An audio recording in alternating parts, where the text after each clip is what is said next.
It's toss time at the second club.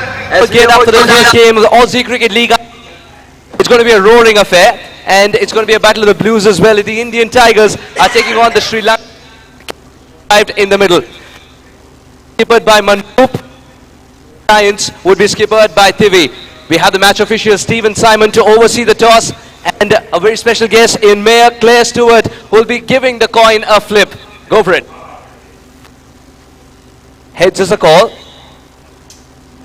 and heads it is. Tivi, come in. What have you decided to do? We've decided to bowl first. Any specific reason behind bowling first? New conditions, we'd like to have a look at the wicket and probably expose these Indian batters who've never experienced these wickets. How's the mood in the camp? It's really good. Yeah, good culture. With all of us staying together, it's a good opportunity, and big thanks to the organisers for getting us together. All the very best. Have a great one ahead. Thank you. Manroop आप करते अगर आप toss जीतते तो? हम भी वैसे पहले बॉलिंग करते, but it's okay that we are doing batting because it is look like a fresh wicket, and we are okay with that. Our camp is also ready, so we will fight this. Any number you have in mind? कितना target यहाँ पे सही रहेगा set करने के लिए? We are looking for 150 nearby or above 150, but we will try to score more runs. Look like the condition is also good for batting, so we will think about it. Finally, I had a chat with your team as well. It's a group that's got all kinds of favorite characters. How lucky are you to captain such a side? It is a pleasure that I am captaining such a wonderful side. They all are good people, and we have a good campaign, and all moods are also good, so we are okay with that. Give us a good game, Manroop. Okay, thank you. It's the Sri Lankan Lions who won the toss, and they've decided to field first.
got a very Got a very special guest with us. Thank you so much for being here once again on the ACL-U19, and we'd love to know your thoughts about this tournament and much more. Thank you very much. Well, welcome to the Australian Cricket League. We are so excited to have you all here in the wonderful Taunton cricket grounds, and I want to thank all the volunteers for getting the pitch ready.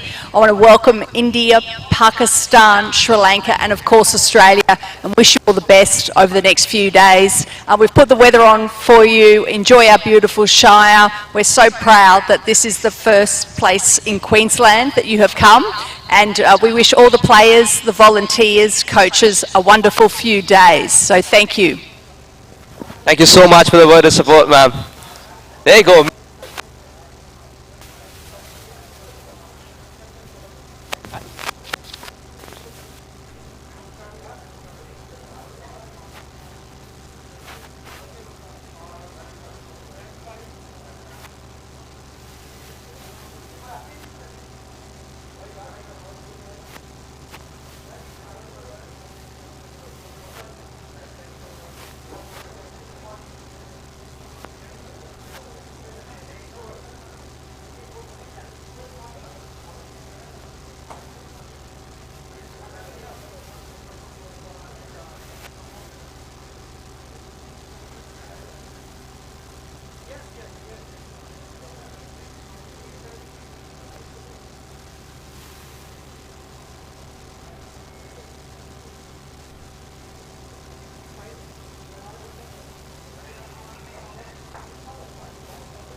वो वाला कहाँ है?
उधर से आ रखी है उधर से करनी है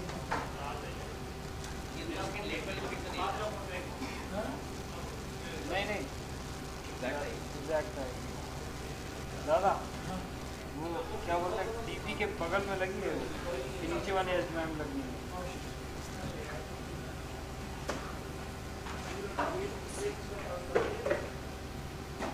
हाँ ये ठीक है ठीक तो है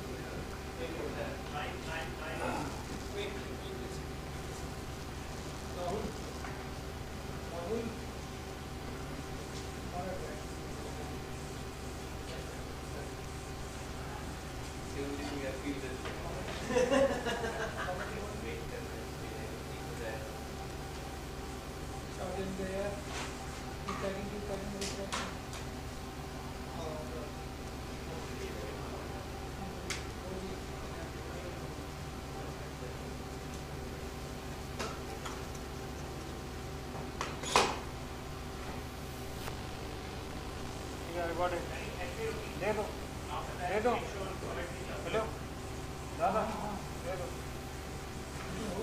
हो गया ठीक है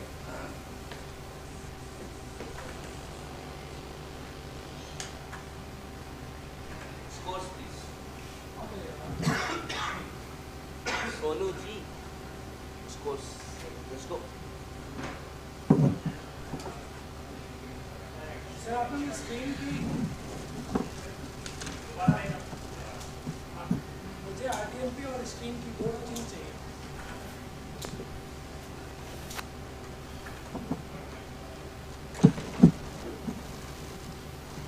स्कोरिंग स्टार्ट नहीं हुई क्लियर है मैं वही कह रहा हूँ clear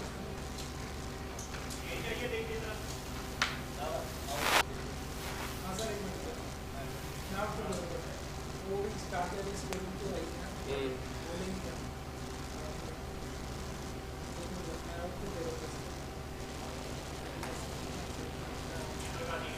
bowling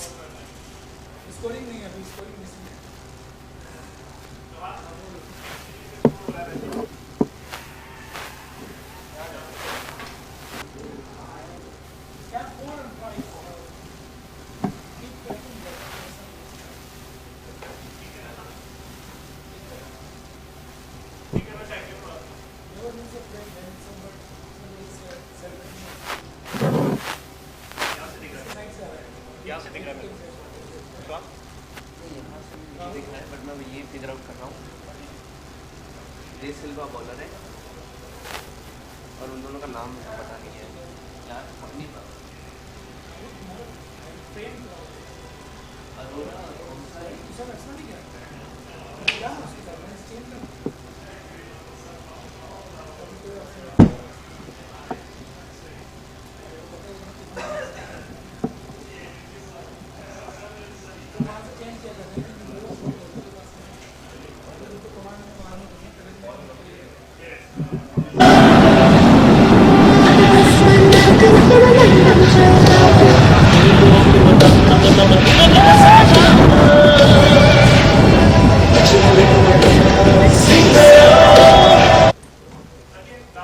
Aussie Cricket League Under 19 2023.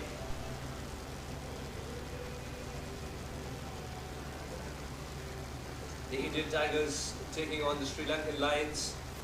Just in case you've joined us just now, in the news from the centre was the Lankan Lions won the toss and said we want to bowl first. Captain TV didn't bat an eye, they say that he wants to bowl first. Put the Indians on this track to bat.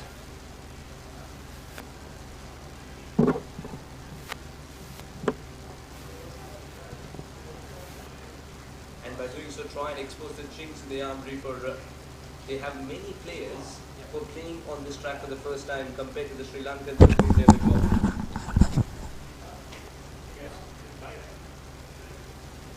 So, nice positive start, but now the wicket has fallen.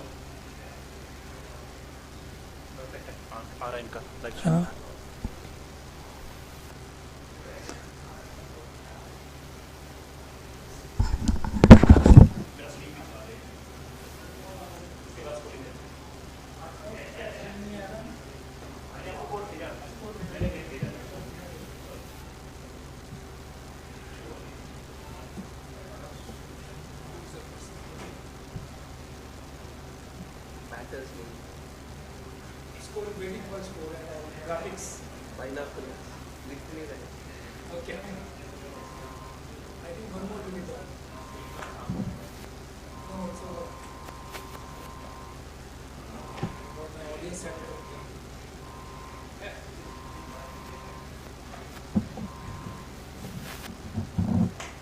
Kaushali is supposed now.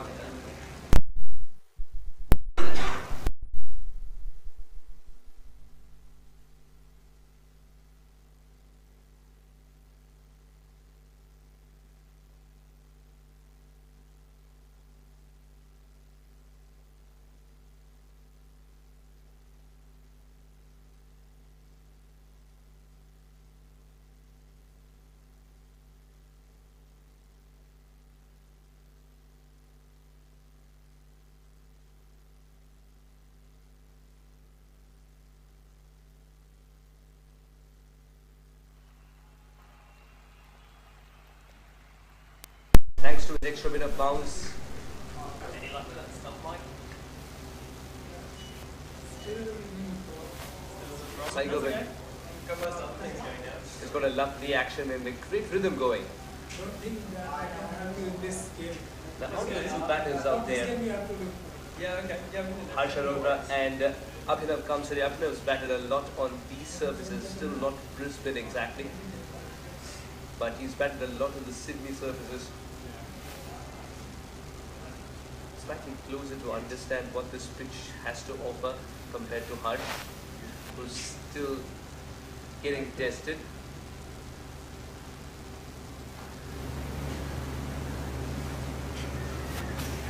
I spoke to him before the game behind, and he said he's going to control the controllables. His first tour to Australia, as is for so many of his teammates.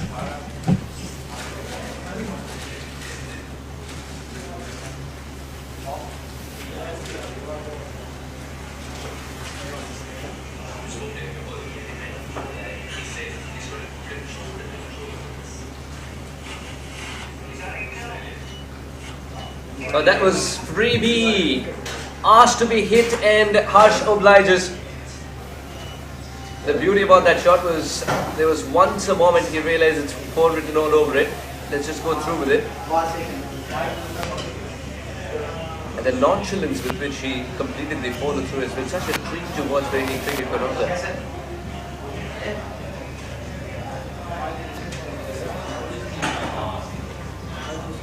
Segerson knew immediately that he was in trouble.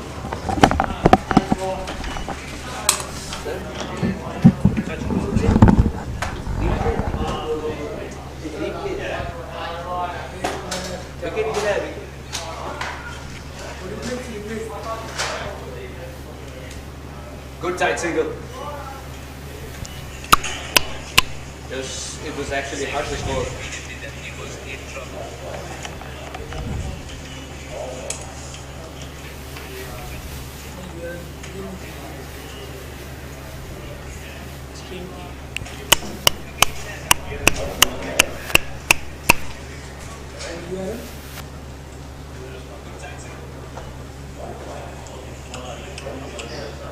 ये on है.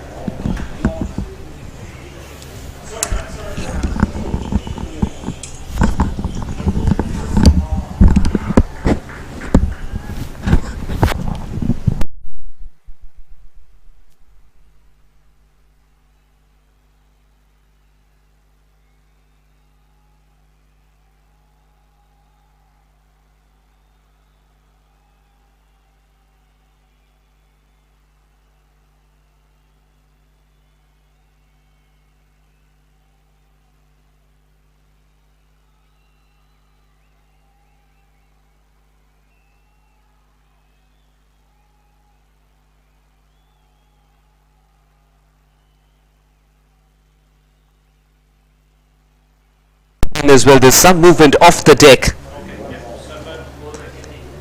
What a mixed bag of an over this is turning out to be for Seagull when he's decided to trouble the batters in the corridor of uncertainty and has succeeded more often than not. But the only time that he decided to bowl somewhere around the middle, he eventually straight down the leg side, and easy pickings for Harsh.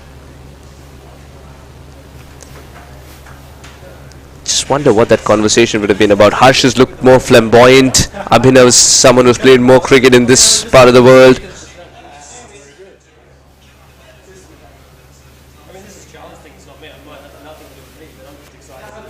Oh, good swing. And swing is something that doesn't last for long. You've got to make the most of it.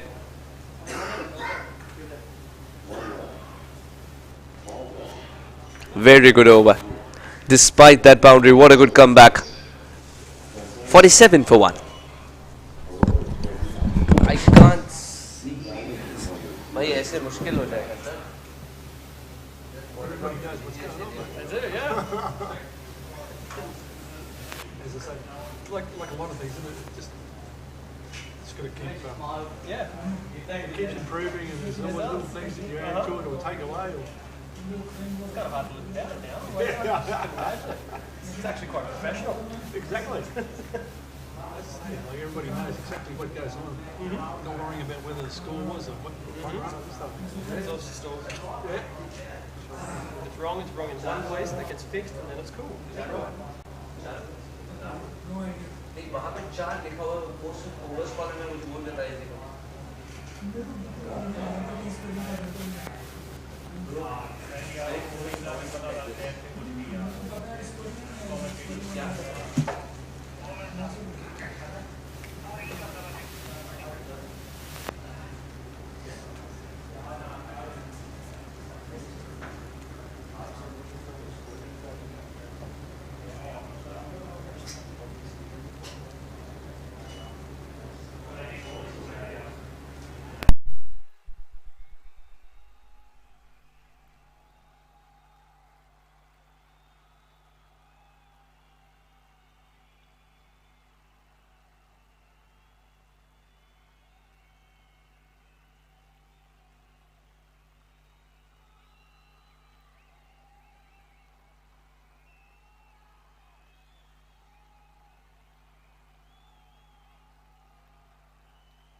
7 overs gone, 65 for 2. Easing it into the gap. Two men who played a lot of cricket together back in Amritsar. Sandeep and Harsh.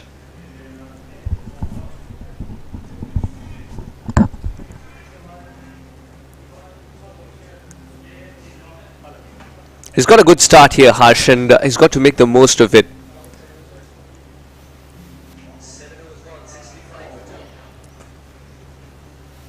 But how does he do that? By tackling the leg spinner better, perhaps? Extra bit of bounce, but beautifully negotiated. Would only be a single.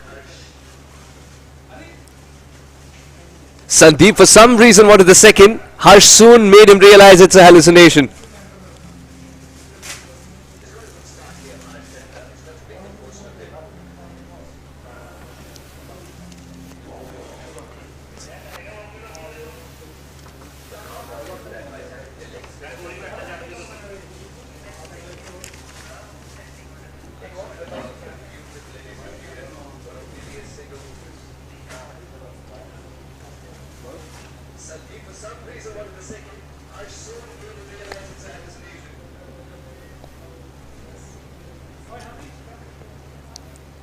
Once again, Sandeep very itchy to go for the second run when it doesn't exist.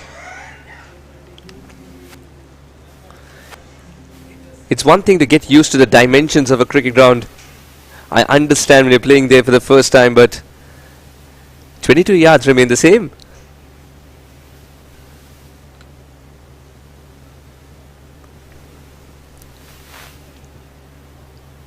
Such an exciting tournament this, especially for the young boys at an impressionable age, getting to tour and come here to Australia, rub shoulders with the best in the business.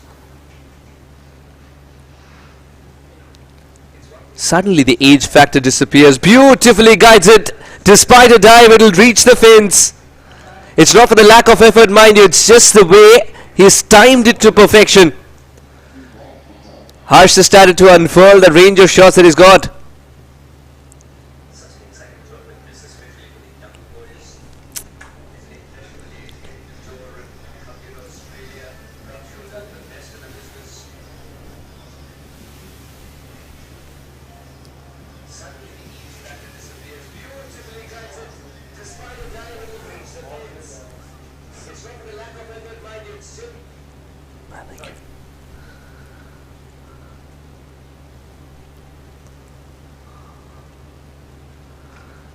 This should be taken. This should be catch practice. And it is. The captain will ensure that the catch is completed. And Harsh's brilliant innings of 27 has come to an end just when he was starting to look good. He was looking like epitome of control just a shot before, and now exactly the opposite of it. Rehan Fernando and his extra bounce. A saga that will continue for a while.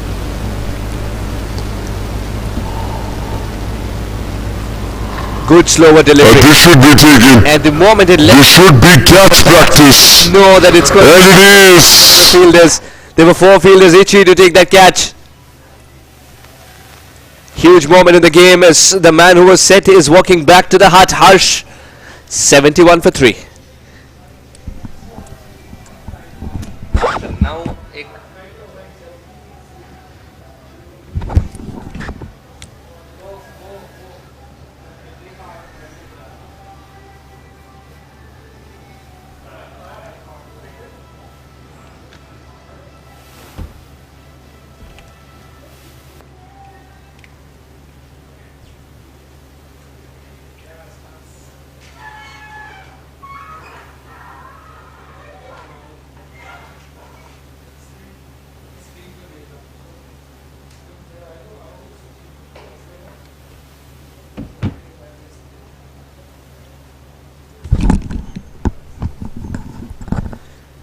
six runs and a wicket. What a good comeback it is.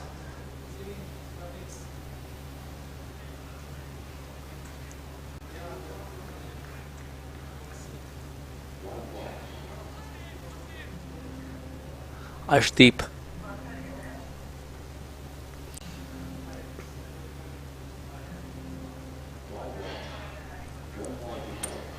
A lot of innings of substance back in Amritsar once again for Arshdeep. Loves to bat at number 5.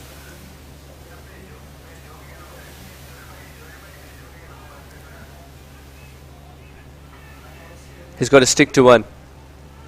And if Sandeep says it's one, then the words suddenly become a better place because he's the first one to be EG for the second. 8 was gone, 72 for 3. Chalo.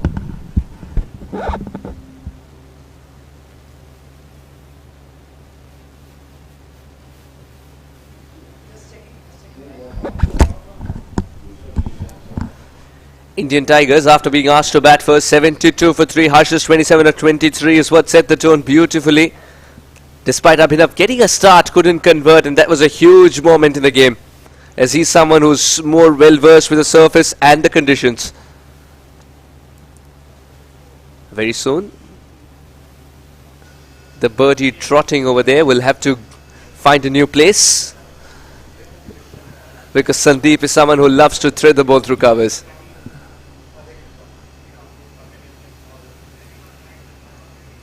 Just love the way Rehan Fernando gets that comeback going. 7 runs in that over, 6 before the wicket fell. And to generate that opportunity was marvellous in itself. And the leg spinner starts off waywardly.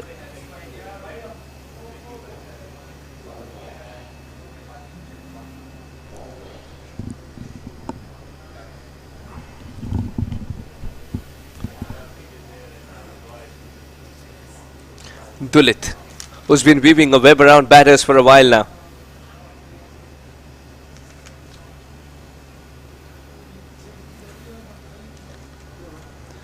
There's a reason that he's known as one of the best in Richmond CC. Dulit. He's got extremely good control. The wrong end is still a work in progress, he believes, but he's got the slider going. And it's never easy to be a spinner on Australian conditions, is it? And sometimes when you call yourself an artist of the leg spin, you're always compared to the legend.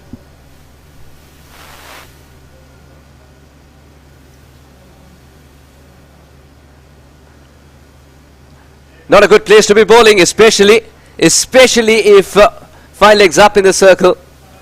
Dulit will get some time to think about that delivery while the ball's retrieved. Sandeep gets his first boundary going.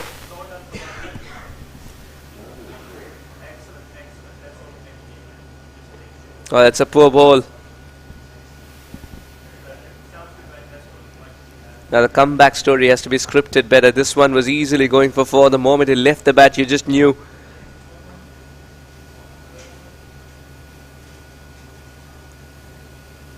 Straight to the fielder. Very surprised by the fact that he knocked it with the softest of hands, and still that single was possible. Just tells you how quick a runner between the wickets that Sandeep is. And to be honest, it was Arshdeep's call.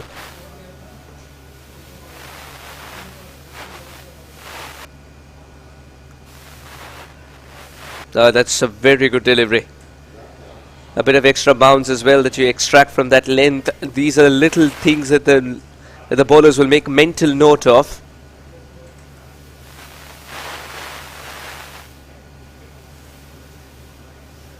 Solidly defended.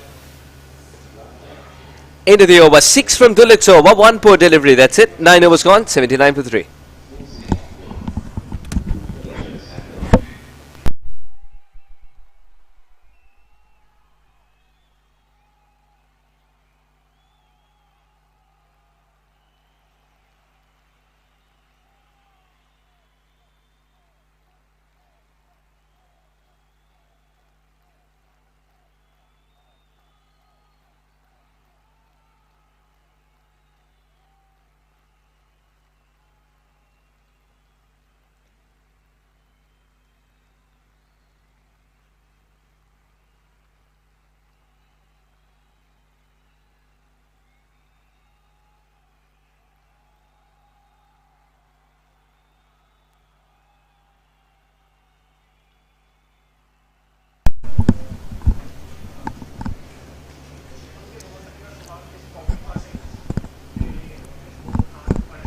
79 for 3 in 9 overs. The Indian Tigers, after being asked to bat first, they recovered pretty well after that early wicket, thanks to Harsh's innings in the middle, which was short-lived but still very impactful. This is going to be an interesting battle. Diaz, who can generate that extra yard of pace, up against Sandy, who loves pace. And he started off with a slower delivery. And in this era of cricket, it's usually said that the faster you are as a bowler, slower delivery becomes a better friend. But it's one thing to have it in your armory. It's quite another to know exactly when to use it, especially in the match situations. It's good to see that the youngsters have learnt it very quickly. Max Diaz starts with a slower delivery. That's burst through Max Diaz's hands, but still recovers to be in a good position to collect the throw if need be. Just loving the battle within a battle. Sandeep has hit it straight to the fielder and still run 22 yards. This is going to be a game of agility as well, as we see the youngsters take on each other. Be prepared to blink and miss actions.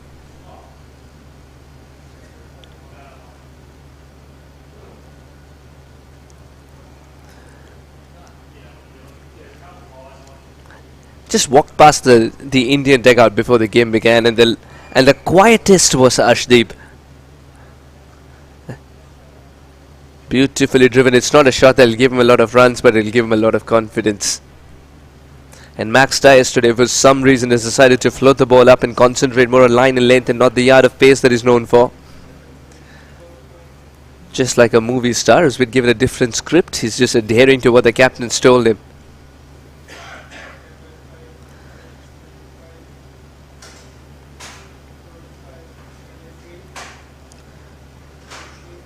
Love the rhythm of Max. And that extra bounce as well.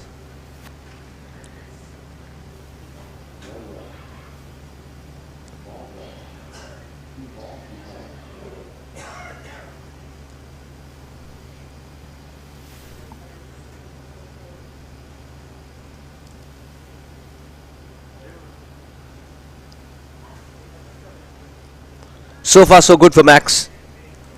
3 singles and a dot ball.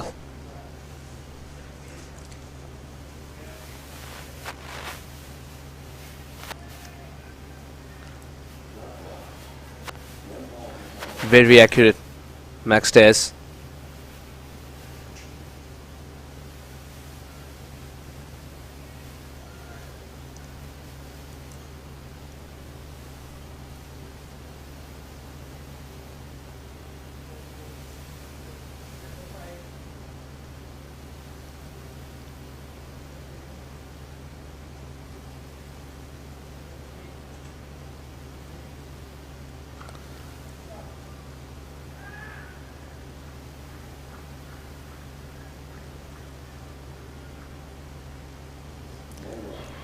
Couple of dot balls to end the over with. Run scored in the middle of the over.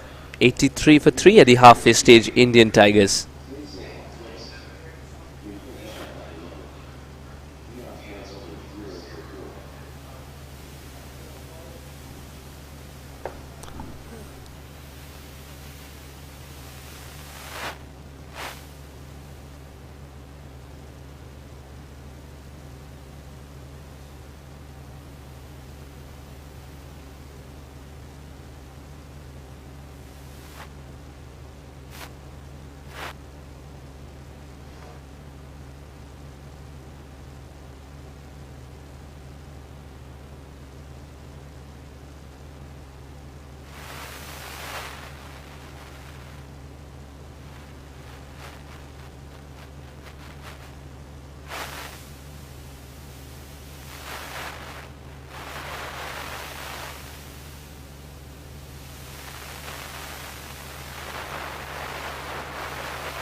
Well, land well short of the fielder.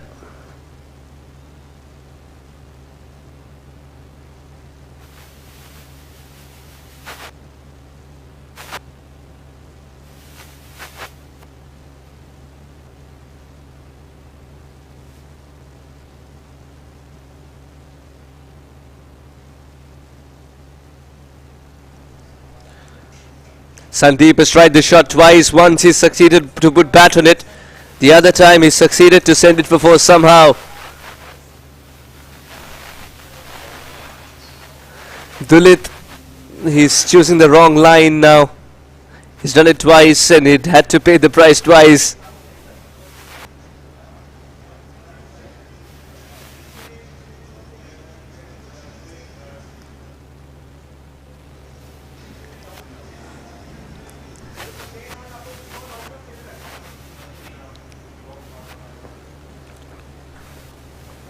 Every time the ball's left the middle stump line, it's been whacked away for four on the leg side. Or it's trickled to the fence somehow. Oh, that was in the air for a brief moment. But if Dulit, being the tallest, could not get there with long levers, he can't expect anybody else to. Just for a moment, Sandeep would have had his heart in his mouth. Beautiful drift. The lower full tosses are the most difficult to be put away. Oh, it wasn't for the lack of effort. And when you're watching it in slow motion, it always looks like you're a second late. Inevitably.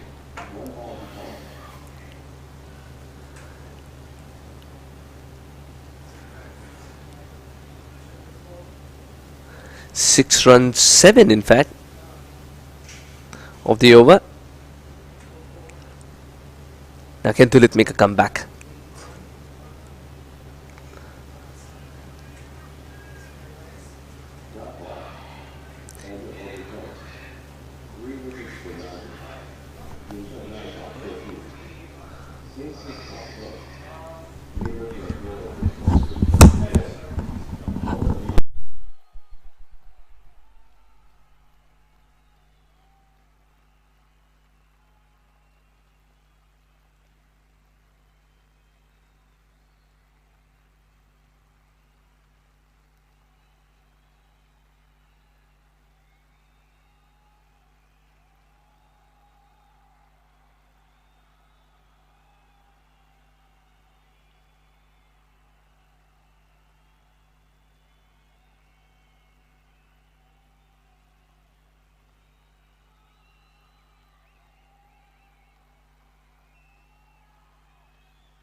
be here. It's been an interesting trip. We got delayed at Melbourne Airport, but we're here. We made it safely.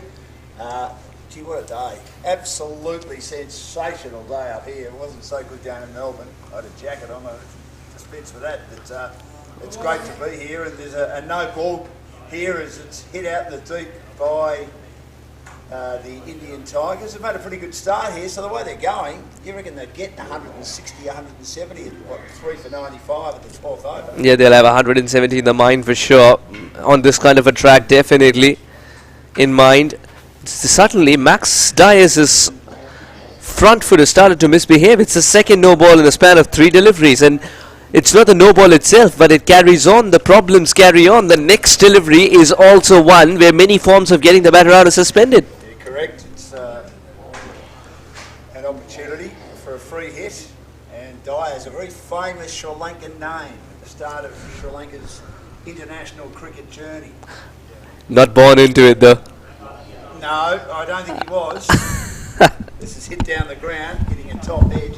Hey, that's a very interesting bowling style from Max Dyers too. It's as he comes in, he sort of stops and starts, but he's obviously having some effect so far. 1.4 overs, done for 11. The coach of the Pakistan team, one of a great men. So I had a couple of young boys with me from Pakistan who caught the same flight. They're here, so ready to go to their game this evening against the Australian Kangaroos, the Pakistan Sultans. When did you get into town? Yesterday, or according to my body clock, 2 days ago. 2 days ago. Yeah. How is the body clock? Is it all right? It's pretty good. I just don't know where it is right now in the world. It's still to calibrate to Australia, Brisbane. 11.5, 98 for 3. Eventually that over is ended. Max Dyers ran in about 12 times in that over.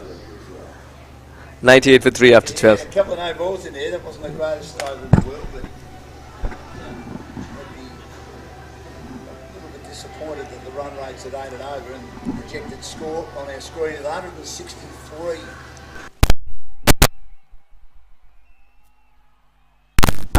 They'd be looking for a little bit more than that, wouldn't they?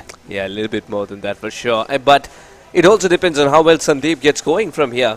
As someone who's played a lot of lovely innings and or someone who kicks on after the 35 mark, it's a different story when he's playing the T20 format. I wonder why. But he's made the cut. That's more important. He's made the cut and he's made the trip all the way to Australia. Can he make it count, Sandeep? How many of them have come out from India?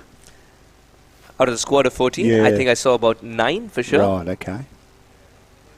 This Manraj, who's played a lot of cricket here in Sydney. There is Abhinav, who was out there batting as well. Yes. So they've got representation from Australia as well, who understand the conditions better, would be able to pass on the knowledge.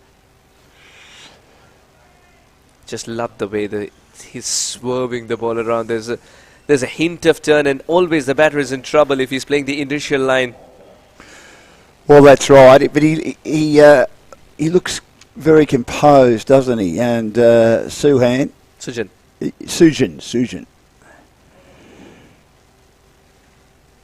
I love the way you added a Mexican touch to it. I'm just trying to get all the names right. That'll take me a while.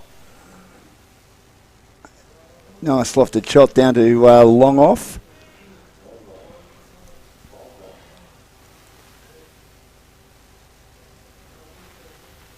It's important as a leg spinner to start off well in this side, because you've got Dulit ahead of you who's setting the template. That's there to be hit. That's there to be hit. And he whacks it away for 4. That was a good shot, wasn't it? As he cleared the infield on the offside. Just gave it a little bit too much air on that occasion, and he got the front foot to it. And that's a beautiful shot. 100. Now 104 with that boundary. Indian Tigers getting there in style at the moment. At the toss, he said about 150 looks to be okay on this track, but he wants to see how it plays. It's a batting paradise. With the senior ACL tournaments, there have been lower scores, haven't they? That teams have managed to defend more often than not by batting first. So that's a full toss, and that is whacked away with disdain, but been caught. What a catch! Well, that was a rank full toss. Often the worst balls in cricket will get a wicket, and that is a great catch straight down the ground between long off and long on, and that's a wicket that the Indians would be very disappointed to lose, because you really shouldn't lose your wicket on a full toss, but so many players often do. Would you believe it? Oh, He's clearing it 100 times in his mind. He would have cleared it 9 out of 10 times for sure.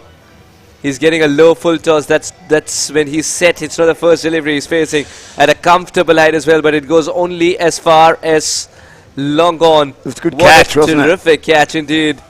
Sujan has a thank you note to write now. 104 for 4. I don't think he got it right in the meat. To me, he got it at the toe of the bat. That was the issue. Sometimes you can end up looking at the bat in dismay, but it's the skill as well. Yeah, correct. You just mishit it. Yes. If the bat could speak, that's what it's saying. Well, that's right. 6 runs and a wicket. Sujan, not the greatest of deliveries as Dan put, but still it grants him a wicket, and that's why this game is very funny. And frustrating, isn't it? Frustrating depending on what jersey you're wearing. Well, that's right. I just love this little Asian derby that's going on. Sri Lanka and India, both of them are represented by a wild cat. Yes. The Lions and the Tigers. Last time I remember, Yes. when we were in Melbourne, Correct. because of your commentary, we weren't too far away from getting a call from the zoo. Yeah, we talked a lot about that, didn't we? Yeah. Yes. Well, we'll be getting a call from the zoo.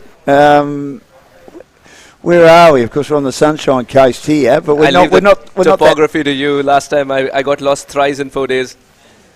we're not that far from the Australian Zoo, which was owned by the late Steve Irwin, who you might have heard of over in India. Have heard of. Have heard of. Might have heard of. I've been following his family, in fact, Yes. including Binti and the wonderful work they do. Yes. Yeah, 105 for 4. After 13 overs. So Mandrak has joined Sandeep. He's made 13 off 15, and Mandraj has got 1.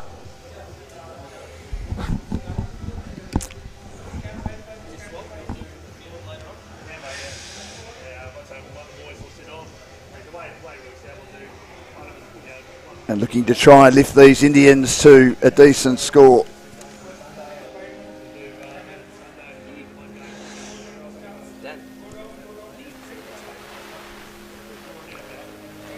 So 13 overs gone and 7 left. And now they're saying the projected score is 162. Still think the current run rate at 8.08, and they've only lost 4 wickets. So you've had a good look at the wicket? Flat as the night Carter's hat, is it? Looks all right. But I'll promise you, it's quite different from Melbourne. Yes. It's somewhere screaming that you can hit through the line. It's a batting paradise, and the bounce as well is just making it even more sumptuous for the batters. A slower delivery ends up being a full toss and driven down the ground to mid-off. And Rayhan Fernando. Fernando is a very common name, a bit like Smith Jones Brown in Australia. So you could say, are they related? But I would dare say probably not. Quite a few Fernandos have played for Sri Lanka in international cricket over the years. And generally been medium pace bowlers, if my memory serves me right. Rayhan Fernando short again and playing away from the body into the offside. Fling at the stumps, appeal for a run out. Gee, they think they might have it here. I think so too, because Wow. direct hits are crucial, and I love the way that he's caused a minimum disturbance to the furniture. Maximum Just took one disturbance bail to the off. batters, yeah, maximum disturbance to the batter. And he's not dragging the bat, but he's somehow No. blocked his foot there. Oh, Again, I think it depends on the frame. Oh well, if this is the frame, then he's in trouble. And his coach is waiting to ask him, why didn't you not drag the bat, slide the bat? Why are you trying to get there with your foot alone? well, that sort of was something out of nothing, wasn't it? The third umpire's right near us. You're right. The foot is sort of planted on the crease, but his bat is a long way from being grounded. This is the decisive frame. This might not be the angle which is best to call the shots, but this is a difficult proposition for Sandeep, the batter, because he's not used his bat to drag or slide. He's decided to get there on his own. Can you give two screens together? As you can see, it was almost like an accidental throw, wasn't it, with one bail being dislodged. In this condition, bells are in the air. Yeah, it depends on which frame that the umpire is going for, isn't it? If you can juxtapose both these angles, then we're talking of knowing the exact frame. If this is the decisive frame, he's in trouble. Oh, I think so, because we can sort of see that his foot is in the air as the ball hits the stumps on impact.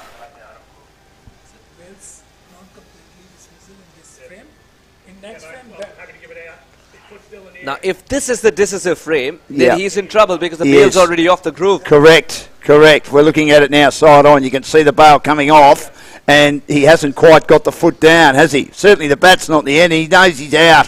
So 2 wickets in back-to-back overs for the Sri Lankans, and they're hauling the Indians back in here.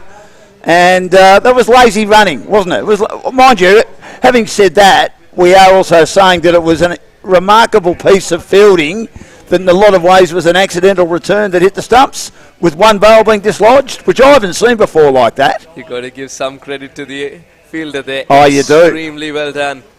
Under pressure. And it's Sandeep, who's one of the quickest in the sides. He is. Who's figured out that 100 yards is what it looks like, not 22. Especially if you're not dragging the bat. He has a conversation waiting to happen with the coach. Oh, no doubt about that. I think he didn't sort of realise that he was in trouble until it actually hit. Yeah. I didn't think it was going to hit. Well, 2 wickets in consecutive overs, and the current run rate's under 8, and it's 5 for 106. We're in the 14th over, and it's played off the back foot.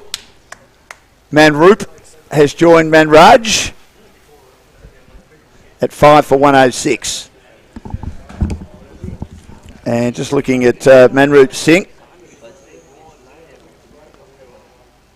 He's the captain.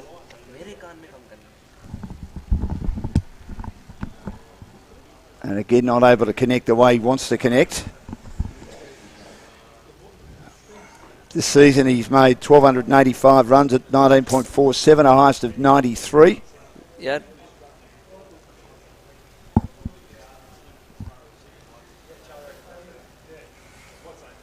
.106 for 5.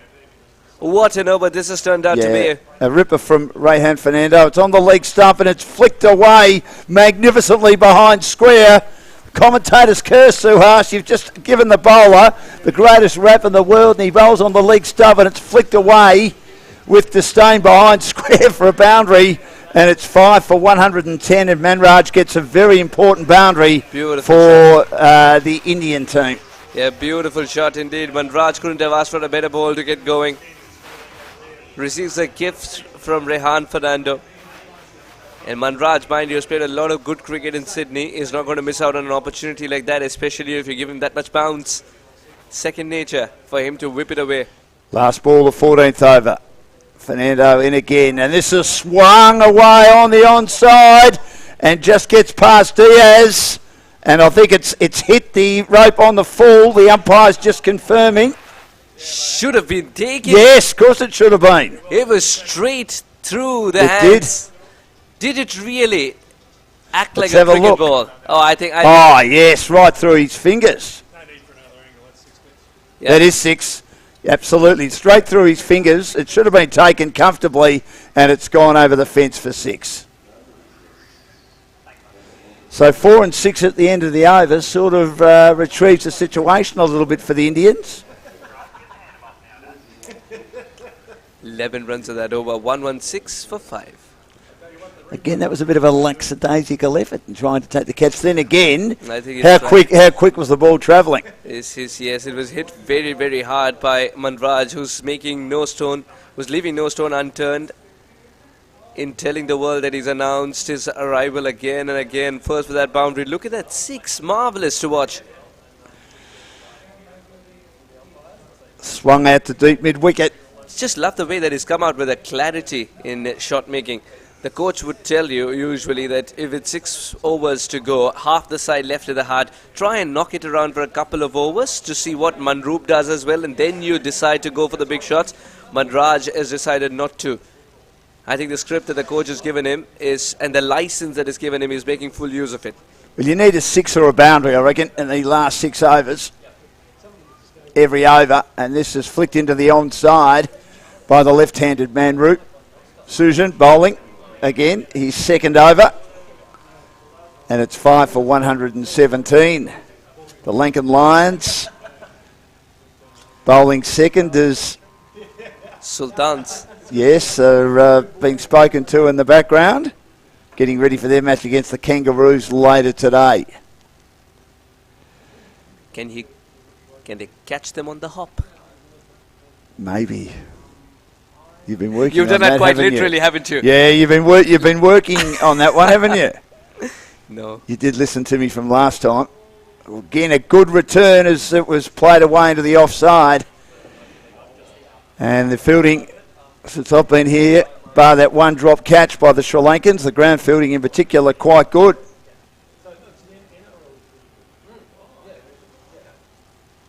Sujan with the figures of 1 for 9 in his second over at 5 for 118 in the 15th over. Manroop, the left-hander, getting ready again, and he will flick it high and long on the onside, and he gets the maximum results. It was in the slot, and he managed to get it on that leg stump, put it away for 6. Terrific shot. There is a reason why Manroop is regarded as one of the best in the business of hitting sixers back in Amritsar too, because he can hit them clearly, crisply and very, very far. The under 14, under 16, under 19 skipper, the state captain of... Oh, that's again full toss, not helping. And he's not happy with himself. And that was a short arm jab, wasn't it? Another great 6 between mid-wicket and long on the onside. That was an incredible shot. What a start it is for Manroop. Takes a flight, lands in Australia. First 3 balls, 2 of them posted beyond the park. 13 of 3. Strike rate's over 400. 5 for 130 in the 15th over. Incredible. And this is why number 5 is his favourite position usually. Today he's coming in number 7, number 5, number 6 is where he usually bats. And he's a terrific finisher. And believe me, he's got a lot of centuries under his belt, even batting so low. What, in this format of the game? Not in this format of the game. It's a four-day game that he usually plays. Right. But the fact that he knows how to shepherd the tail, he knows how to man-manage, and that's become a skill, especially for an under-19 cricketer, to know man-management so early in his age. He's wise beyond his years for sure. And that's exactly why he's the skipper too. You see him having a future, or are we being a little bit premature as this is down the ground in the air from Manraj and it lands safely? Manraj has got to thank his stars here. Either it bursts through the hands of the fielders or doesn't find any. Yeah, well, he, to me, looked like he was trying to sweep that one, and it went straight up in the air and landed between the bowler, Sujan, and mid-off. So it was an expensive over, 1 for 23. So 2, 8, 16 off it. And that's an over that'll really help the Indian Tigers now. 5 for 132, 5 overs left. He's disappointed with himself. So what do you think about Manroop? It's early days in his career. In India, it's always early days, and it's something that India prides on as well. They tap into talent very early and grooms them. By the time they reach under 19 level as well, they've played so much cricket and they're so mature and wise that it's always early. Having said that, Dan, the other thing that India does contribute in is that you never know how the wind changes. So you never know if you're fast-tracked or if you're still struggling to find a place in the next level of cricket. I hope it's the former for Manroop, who's got so much talent, so much calmness, and is a complete cricketer and a leadership material. Well, Manraj was trying to whack that one out of the ground. Both are playing it differently at the moment. Manraj is sort of just trying to hit every ball as hard as he possibly can. What have we got? A pizza, have we? From Domino's, one of our sponsors. Rayhan Fernando figures at 1 for 25 in his fourth over.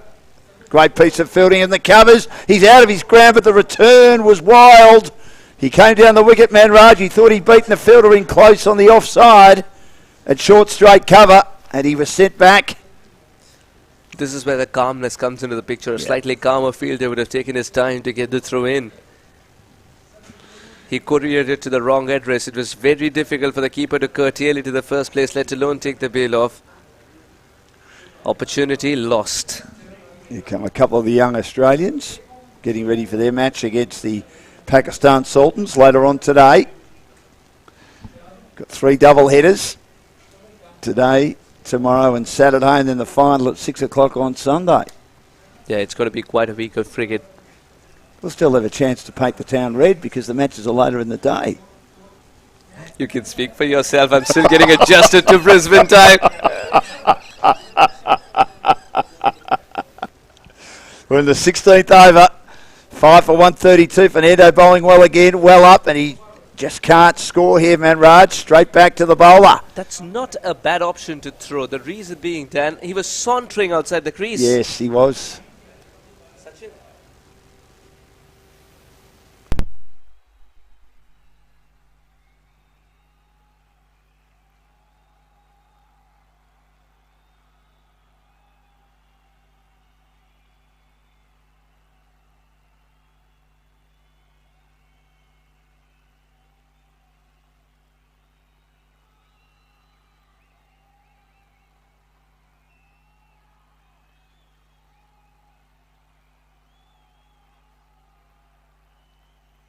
Not your spikes on the danger area. I haven't heard that expression before, but I like it. Welcome. Yeah, welcome. I think we're going to be teaching each other a lot of things over the next few days. 5 for 133 in the 16th over. Has another run through backward point. That's the only run conceded in the over by Rayhan Fernando. What an over it's turning out to be for the 16th. Well, they needed to fight back here, the LANKAN Lions, because the last over, as we know, went for 16. But it still brings Manroop on strike, and if he can get a boundary, or at least 3 to get the strike, it's 4 from the over, so it's 20 from the last 2, so it's a total of 10 from the last 2 overs. So they're still going where they want to go. If they get to 168 from here, I dare say that will have a pretty competitive score on the board. Psychological total still remains the 150 mark. And with Manroop striking it so cleanly, 150 is gettable easily. Well, they'll be disappointed if they don't get it from here. Yeah, with 5 wickets in hand and both the Munns batting beautifully. 14 or 4. Yeah, Would you believe it? It's been a great start by Manroop, the captain.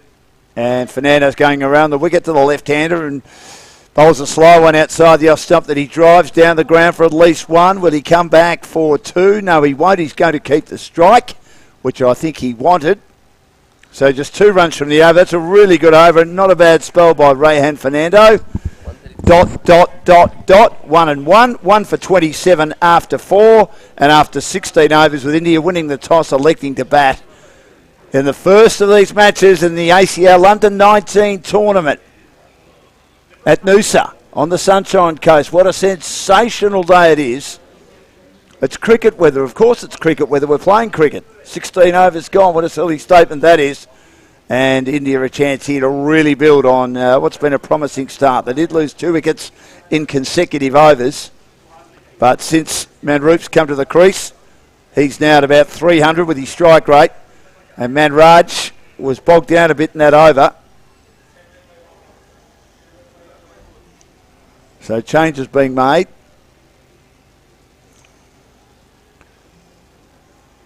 And Hajan replaced by Diaz, who had a couple of no balls in his last over, so he'll be hoping to make sure those front foots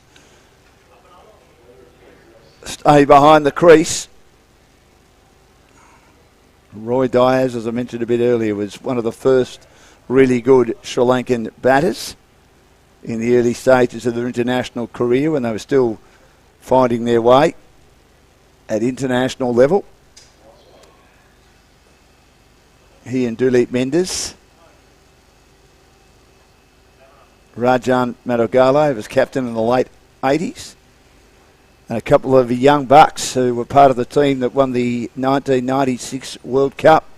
They were teenagers at the very start. Aravinda de Silva and the street fighter, the captain of the 96 World Cup winning team, Arjuna Ranatunga. Started their careers very young. Here's Max Diaz now, around the wicket, that awkward style, and driven down the ground by Manroop. What a shot that is. Shot of the day for pure cricket talent. It was in the slot. Looking at the replay, as we know, it's a very awkward action, and he actually nutmegged that as it went through his legs. Talk about hitting it straight. And 19 off 6 now for Manroop. 5 for 138 in the 17th. Goes down the ground again in the air, and he sort of had his hand outstretched, but I dare say it was reactionary more than anything, and they'll come back for 2. Would have been an outstanding catch if he had have hung on to that. And he was almost looking at the replay, taking evasive action. In the end, it was hit that hard. Right back at him. And 2 more runs on the board for Manroop. 21 off 7. And they've got the score to 140. 22 balls left in their innings. Diaz in again. And it's a Yorker length ball that he keeps out to mid-off. This is an amazing performance by the skipper. For someone who's just come to the wicket, and he's seeing it like a medicine ball straight away. Suppose he doesn't have any choice, does he? They get another run. And this is the innings that could put the Indian Tigers in a very strong position in the opening game of the tournament. 21 balls left in the innings. Manraj facing the medium pace of Fernando in the last over, had trouble getting off strike. 4 dot balls, maybe trying to hit it a little bit too hard. And that's been the difference with Manroop. He's getting the boundaries, but certainly not hitting it as hard. That's a bit better. He drives through the shot, down to mid-off. And another run on the board, and it's 5 for 142 in the 17th over. Doing the right thing too, Manraj, getting Manroop back on strike.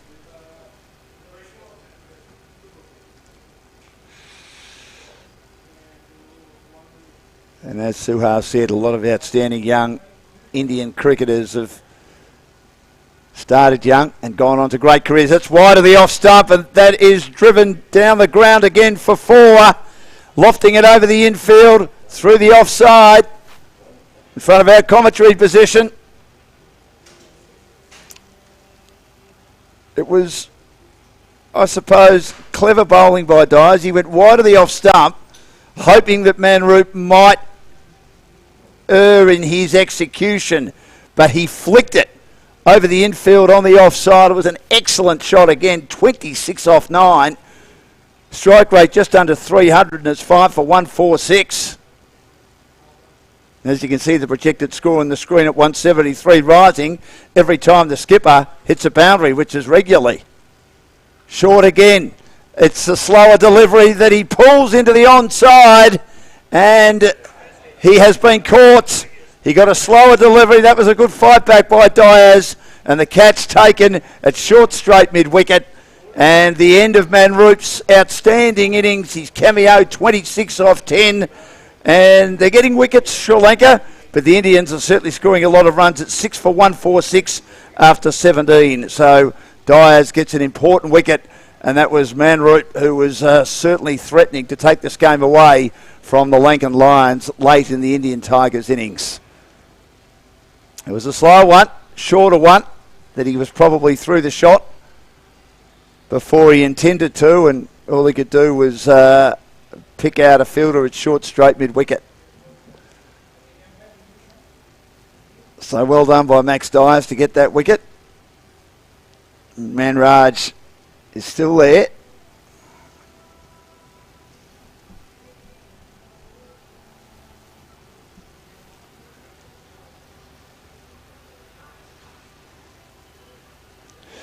Expensive over. 12 and a wicket.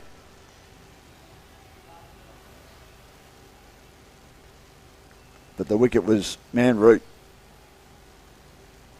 And he faced the 10 deliveries in his 26, but what an innings it was.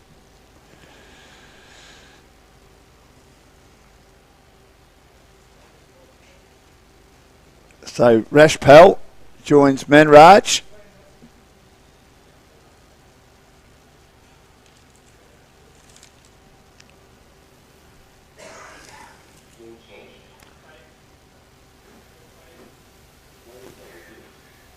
This year, 9 matches, 11 runs, highest 11, strike rate 110, 16 wickets, best 5 for 19.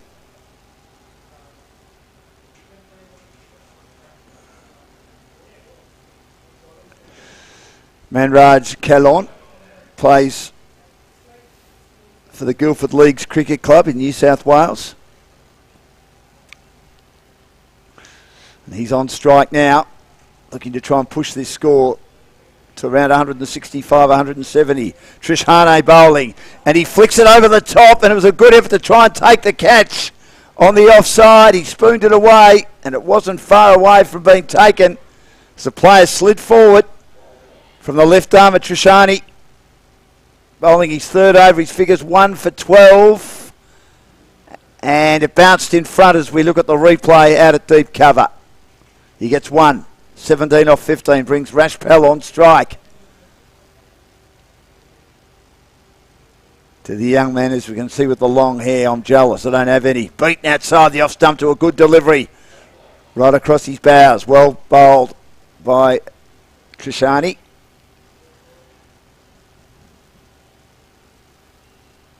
He played at Buckley Ridges and the Dandenong District Cricket Association.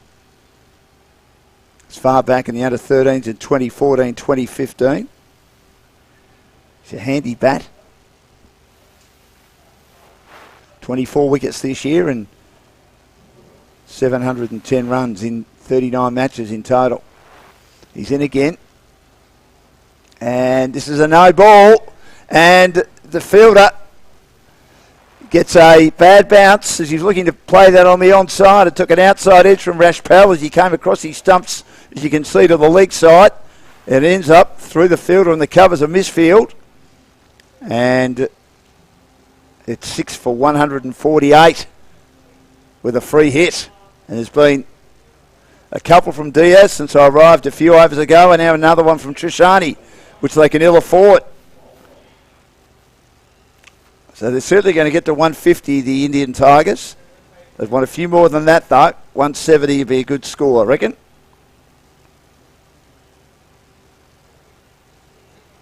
Trishane in again. It's on the leg stump. And it's turned away behind square. Beats the fielder at deep backward. Square's a bit too fine for him. And as you know, that was a free hit. So they were able to get a valuable boundary. And it was a delivery that wasn't, although he's actually stood on his stumps, so he's not out. Looking at the replay, he stood on his stumps.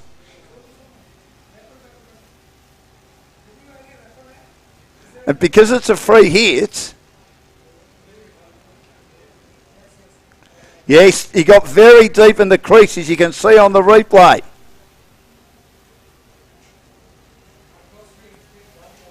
But luckily for him, it was a free hit, so he can't be dismissed. 6 for 152. Haven't seen that for a long, long time. About getting so deep in his crease. But then again, you can sort of take licence, can't you, with a free hit? And we're in the 18th over. 6 for 153 now. And Trishane would be disappointed. Who's to say he was going to get so deep in his crease and not play the same shot if that ball was legal? Anyway, it wasn't. Trishane in again. And he swings through the onside once more. Mandraj out to whitish long on. They'll come back for two. The return was a bit wide. And certainly Rashpal was labouring a bit. But he still makes his ground, and it's 6 for 155 with 14 balls remaining in the innings.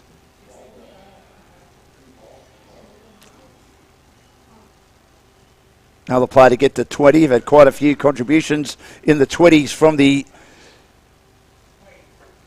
Indian Tigers, and that's down the leg side. This has been a Forrest Gump over. Life is like a box of chocolates.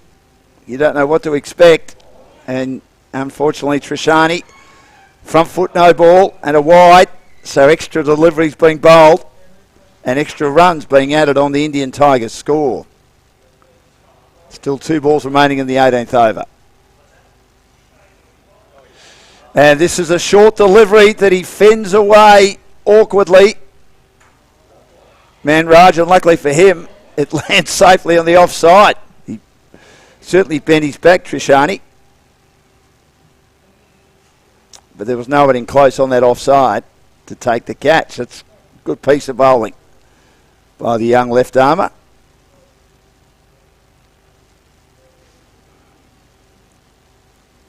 It's a bit like an oxymoronic comment. They're all under 19 players, so they're all young. They're certainly all young to me anyway. Last ball of the over. He moves in his crease outside that off stump. And that was good bowling by Trishani. He saw that Mandraj had shifted across, had exposed the leg stump, and was looking to whack that away or even get a very thick edge through the vacant slips cordon, but he missed it. And that's a good fight back with 2 dot balls at the end after a wide and a 2 and a 4 with that no ball. And then that over was a little bit all over the place. 9 from it, and it's 18 gone, 6 for 156.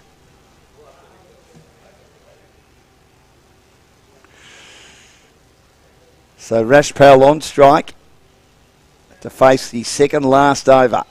His aim will be to try and nudge it through that offside. How was lunch?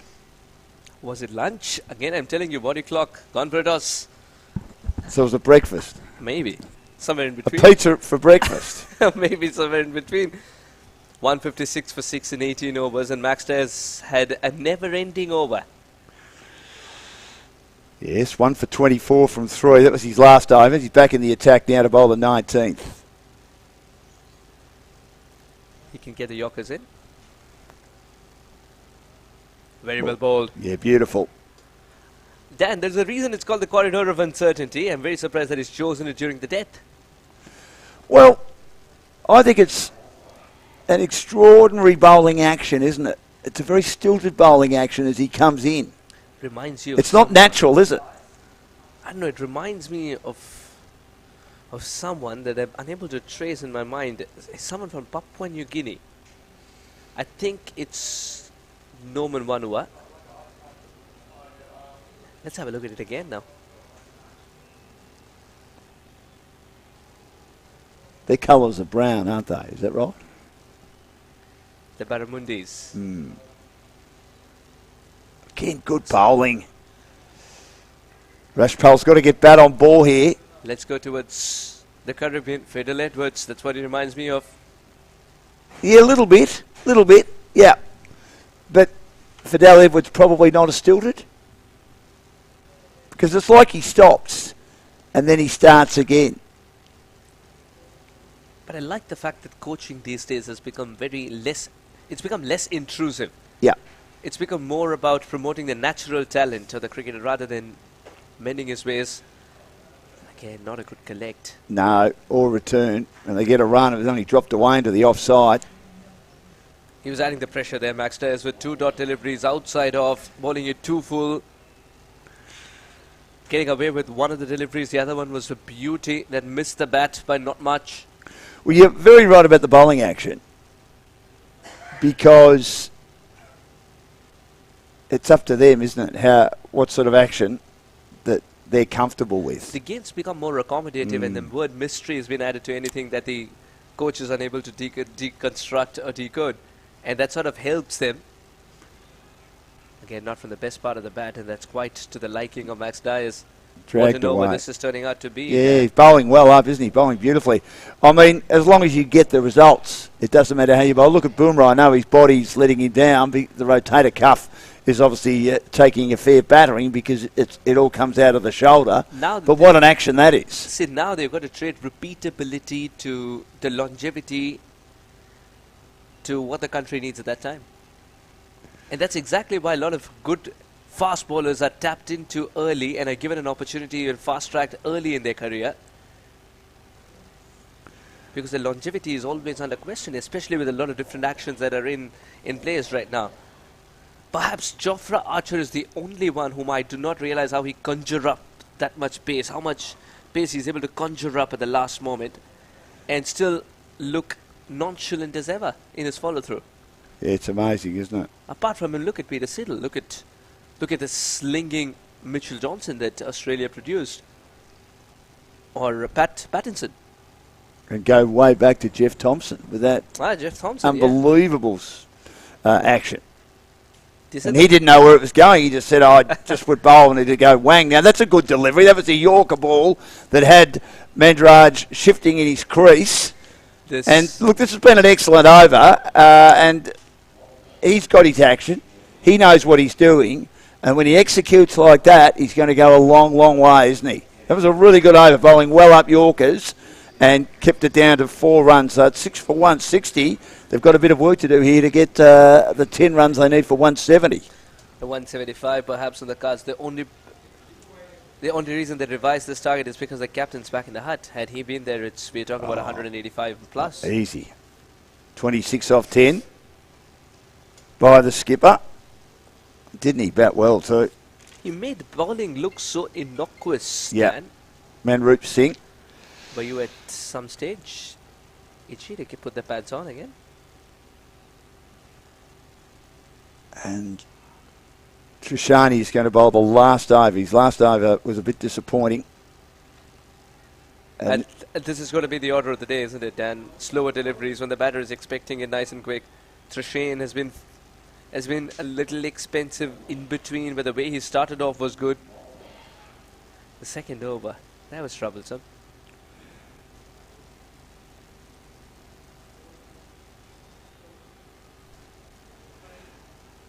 He's got a good slower delivery, and with that angle will try and take the ball away from the right-hander.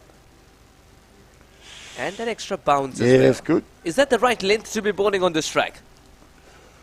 Well, maybe to a lower order player, but certainly not to a top order player. If they were to get that, I dare say, especially in the first 6 overs with the field up, big opportunity to put that over the fence or certainly find a boundary somewhere on the onside. Rashpal Singh, and by no means the lower order player.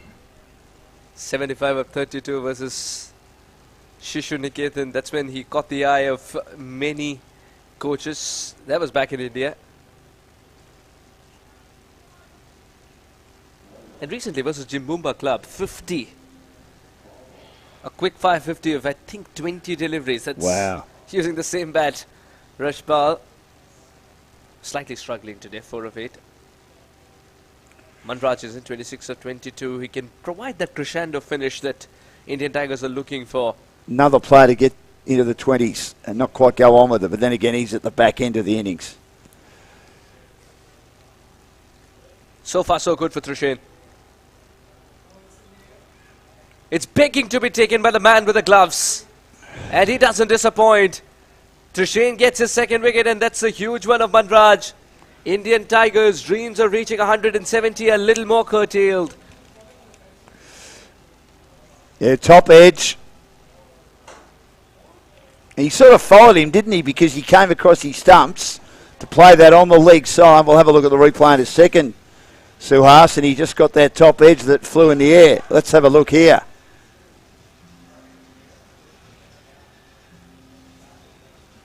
Straight up in the air. He knew it immediately that he was in trouble there, Manraj. And simplest of catches for the keeper. Well done to Sri Lanka here. I mean, they've had overs where they've been taken to the cleaners and they've been expensive, and there's been some deliveries that have been wasted, such as some front foot no balls and some wides, but they've still managed to take regular wickets and sort of keep that score at a manageable amount. They're going to need over 8 and over from here, no matter what the last couple of deliveries produce. Where is that Yorker? He was able to deliver 1 in the last 3 overs. Hey, he's going for the back of the length. It's been serving him well. For the new batter who's still searching for form, it's serving That's him great well. bowling. Benny's back there, didn't he? He's willing to do that as well. And off late in this format of the game where you have to bowl 4 overs only, you just tell yourself that 24 balls of pure aggression. Last delivery for Jaydeep. Can he put this one away? Can he end on a high? Need some runs. No, the ball goes high and will be pouched. Indian Tigers lose another of the last ball. Trishane's bowled a beautiful over for the final one. Just 2 runs of it, Dan. And 162 for 7 is what the Indian Tigers have managed. 163, and Sri Lanka can walk away with 2 points. Can they get there?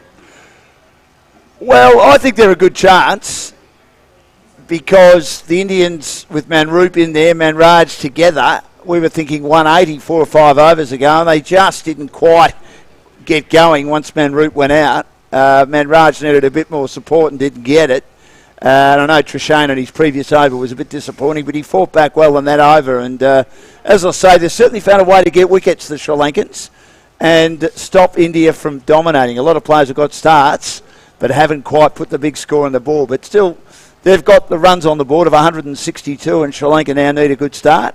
They need to take advantage of, obviously, what exists in the first 6 overs, which means that the power play is on, the field will be in, and if they can do that, they'll be well on the way to a good score. But I thought they did well to fight back, because when I arrived, India were right on top. So I think India will be a little bit disappointed to lose wickets at the end, 8 for 162, but if someone had said to them at the start that they'd be averaging 8 runs and over, they might take it. So I think it's a 50-50 game. I don't like sitting on the fence, because I've got to pull out splinters for the rest of the day now, Suhas, but I will be.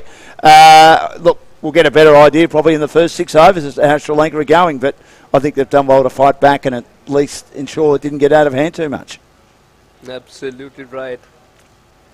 163 on a track which has been innocuous. The batters can hit through the line. There's a bit of extra bounce, so anyone playing out of the textbook shots will be quite happy with that bounce as well. 163 is very much possible. The Indian bowlers, they need to step up, and as you rightly mentioned, the 6 overs of power play is going to be crucial. Isn't this a beautiful ground with the picket fence? I love cricket grounds, and there are many of them in this country that just have the old-fashioned picket fences. Looking at the batting, Dilraj got 12, Aurora 27, as I say, lots of starts, Kamsali 15, Nishad 13, Ashdeep Singh 14, and then Manraj Kalon 26.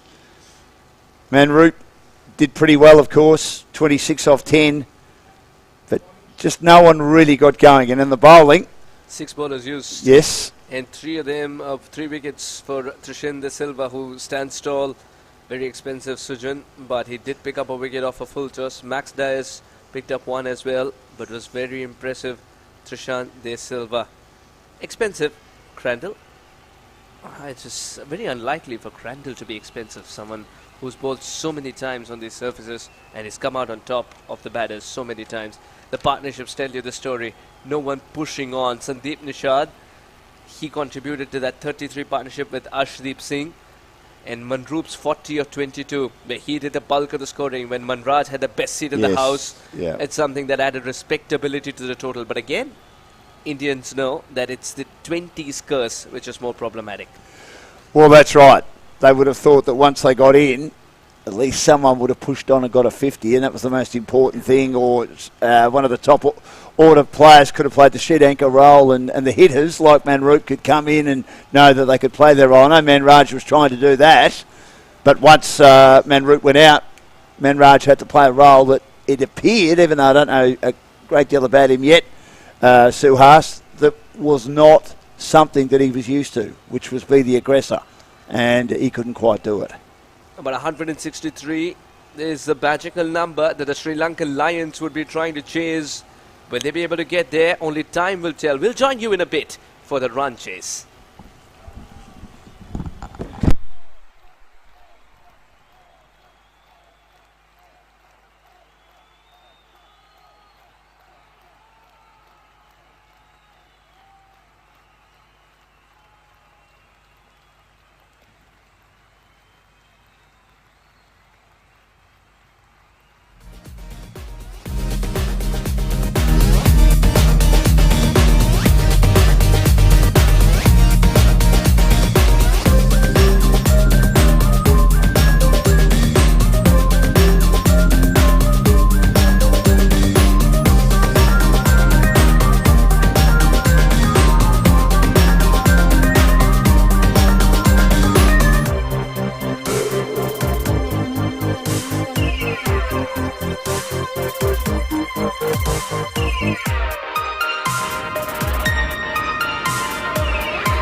There's Rasool, who played for India from Jammu and Kashmir. Umran Malik, who's been breathing pace, is from the same place. So India has been really blessed for finding good cricketers from that region. And of course the bucolic beauty that you get there, the view of Himalayas when you go there, it's just marvelous, it's serene. And what's better to play some cricket in the middle of all that? Is it one of the most beautiful places in India? One of the most beautiful places, hands down, I've been to. You're 3 feet under the snow in winter, and the thaw is the most beautiful thing that you can find, apart from Piyush Khan's extra bit of bounce here. Oh, I was just about to say, that was a very quick delivery. He just let it go, didn't he? And surprise. It's a bit of a struggle here. Yeah, they are. They just can't get it off the square at the moment. Marvellous. I think they are being rewarded here. Piyush Khan and Manroop, both of them are being rewarded for some channel bowling. Yeah. They're bowling across to the left-handers and just making it very hard for them to score. And they know that every time that they don't score, the pressure mounts. Hitting 163 to win. Oh, good ball. Oh, outstanding. Piyush is asking a question. If it's hit the bat, it's a bat hitting the ground. There's no willow and leather meeting. 7 for no loss. Well, Vittum again did what Matthew Hayden was so good at. He went on the walk, he advanced, but the ball was too good for him, and he played underneath it, as you said, Suhas, because the bat hit the ground. It's always good to start early. Now that we have an under-19 tournament as well. Should they be under-5s? Good. There would be Dan and I commentating the same. Well, I can just see it happening. Start so young over there, don't they? Yes, we do. But I tell you what, having called a lot of Sri Lankan cricket in Australia, these Sri Lankan tournaments that they have in the southeastern suburbs of Melbourne, they love it too. 24 hours a day, 7 days a week. Absolutely. Man route, that's wide. That's got to be a wide, yeah.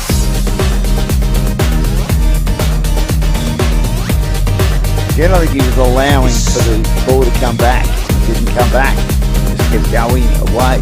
Every pacer who holds in Australia carries this type of being aggressive, and I think it's a second nature to every pacer, isn't it? Then there is Manroop, who's just epitome of calmness. You have to talk to him, his voice is a whisper at times. And still, he is a medium pace bowler who can generate that extra bit of swing as well. Beautifully negotiated. This is good cricket all around.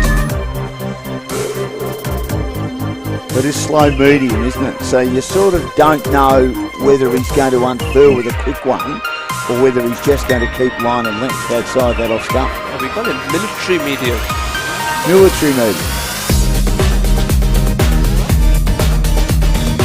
He's got a good score with delivery as well. Something he's been working on the cutters.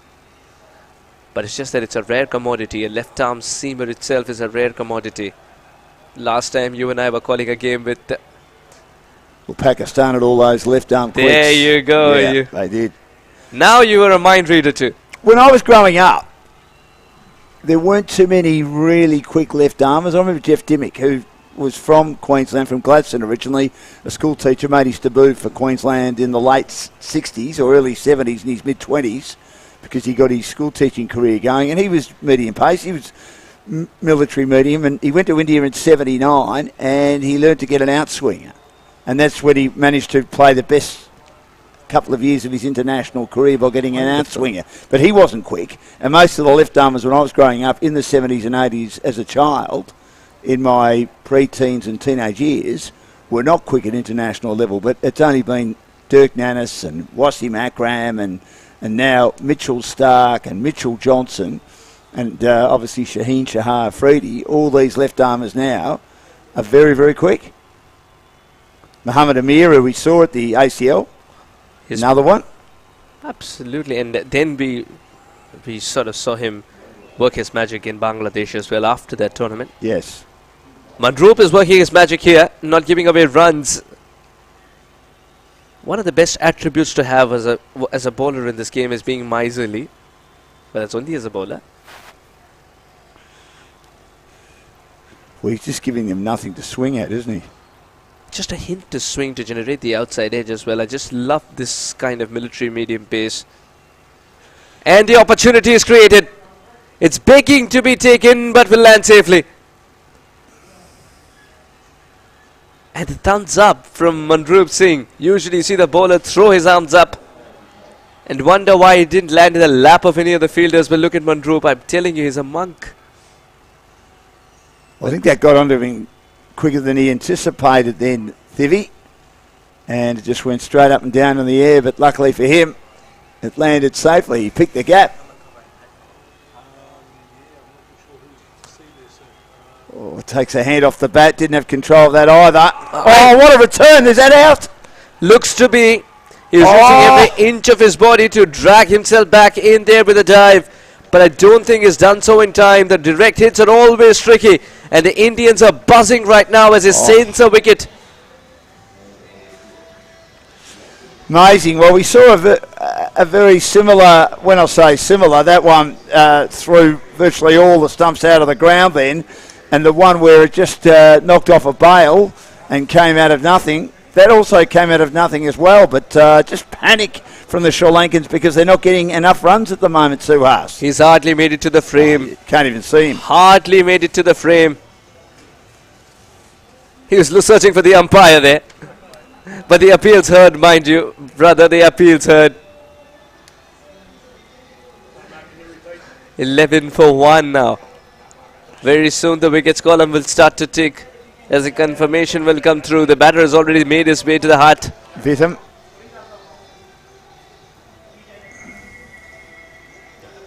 They are 100 away from Nelson and still proves to be unlucky. Well, that's right. You still believe in all that? 87 was the unlucky number in Australia. That's in Australia, yes. The devil's number as they call it, because it's 13 away from 100. Correct. But we used to think it was unlucky because if you what, played to get to 87, you talk about it and they'd get out. I think it'll make more sense as well if we call 0 the unluckiest number because nobody wants a duck. 87 is still 87 runs good. No, I didn't play a lot of cricket, but I know when I got off the mark, it was the greatest feeling of all time. I knew I wasn't going to get too many more, but once you got to 1, you thought it wasn't a duck. Don't forget your outside edges for 4. Yeah, well... And then you're boasting about it the entire week that my strike rate was 400. That's the way I start. Oh, well, that's right. The occasional leg glance, if they did strain the leg side, which wasn't too often to me. Now, Piyush Kant, such an exciting prospect. Just 2 runs in the first over. Now it started off well. We all have a banter about Piyush Kant looking a bit like Ish Sodhi. But you've got to love this lad. The way he runs in, wears his heart on his sleeve, and the way he learns from different coaches around the world. Mind you, he doesn't have one coach per se, but he's somebody who believes in learning good things from everyone. Tall and lithe, isn't he? This is good thinking. Not letting the bowlers dictate terms, walking outside off, not making him a candidate for LBW, and at the same time accessing the gap as well. Good work.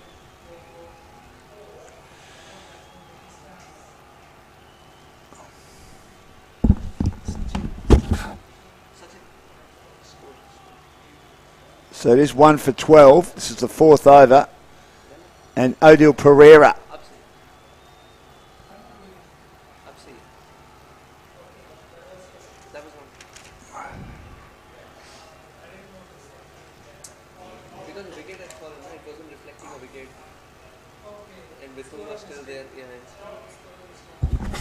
He plays at Hampton Park. Hampton Park's in the Dandenong District Cricket Association. He started with their under-13s. Oh, that's a good delivery. Oh. What a marvellous delivery this. There hasn't been this much swing exploited. Since Mark Knopfler. So much swing. Oh, look at that. Beautiful. And it's a banana swing that we call it. Banana swing, we're loving it. He was looking to leave that, wasn't he? And it was almost too late. It's not a good sign when the keeper is collecting the off stump instead of the ball. Had he left it, and the ball would have swung any more inside, any more further, I think he would have been in trouble. Any further, trouble.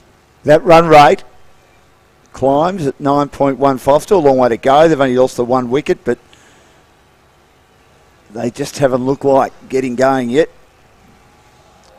Extra bit of bounce. Wants that single. The problem is he wants it by himself. This time it's not a direct hit. Piyush, he's done a lot of running. In fact, more than both the runners there, more the batters there. First, in his follow-through, he wanted to guard the strikers and not the non-strikers. By the time help arrived, the danger was averted. Just one run of this over as well. Piyush Kant is bowling a terrific spell. Half an over of his quota. Half the quota is done and dusted with, and he's given away just 3 runs, Dan. Amazing. Priceless. Stuff. Oh, yeah. 5 dot balls in that over. Remembering we're in the power play, and they don't look like being able to clear the infield. So what do you do here?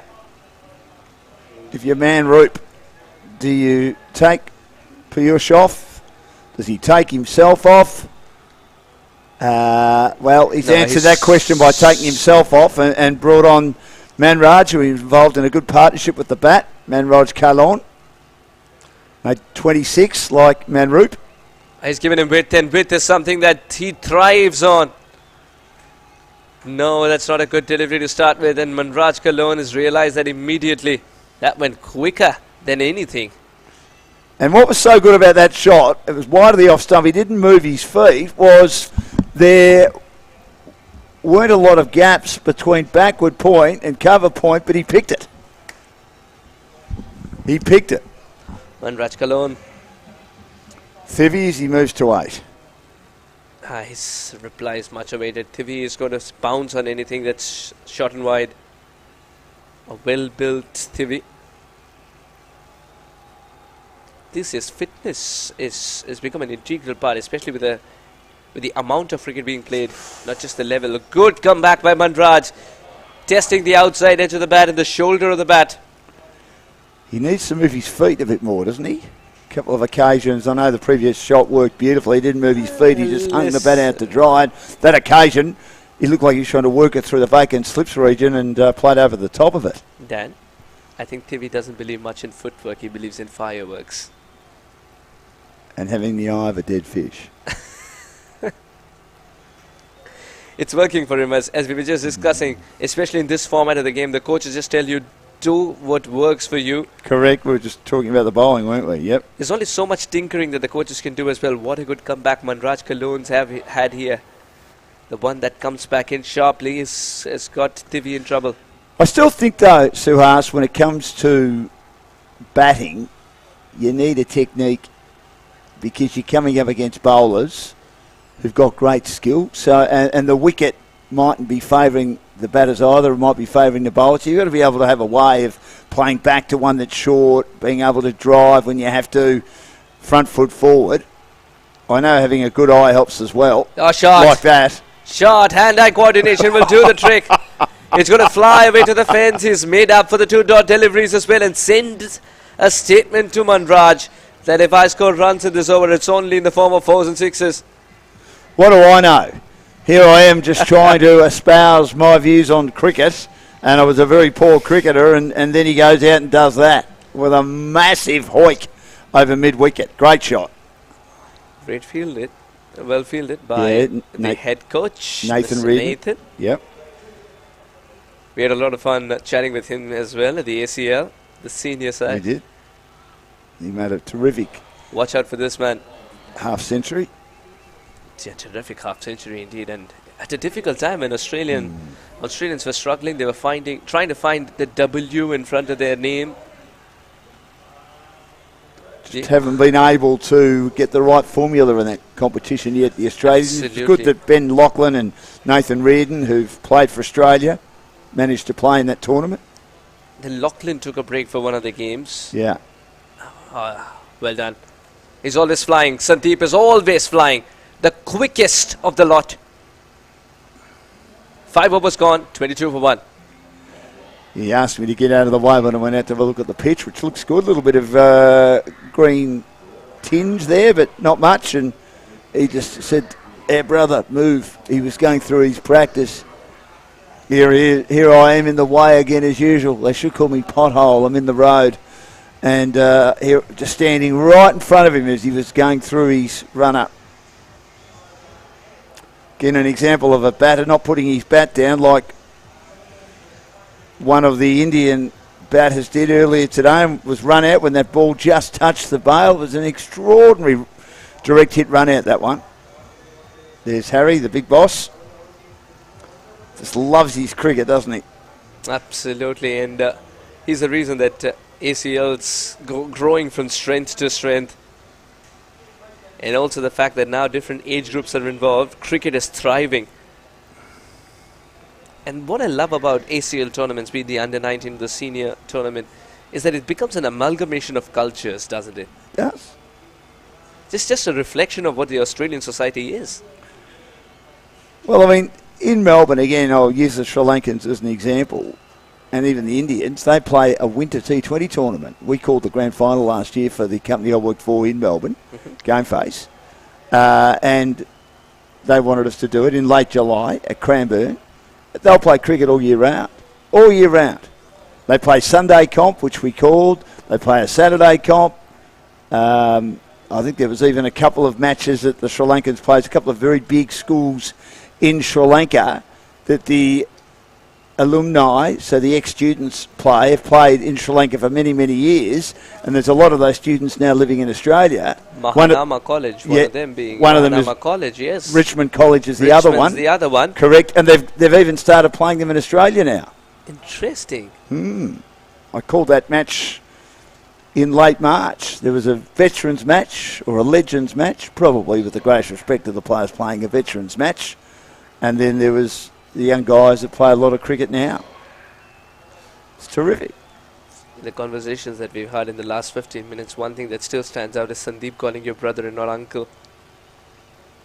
Well, yes. I'm telling you, you're growing younger and younger. Just the calendar's rolling by. I felt good that he called me brother.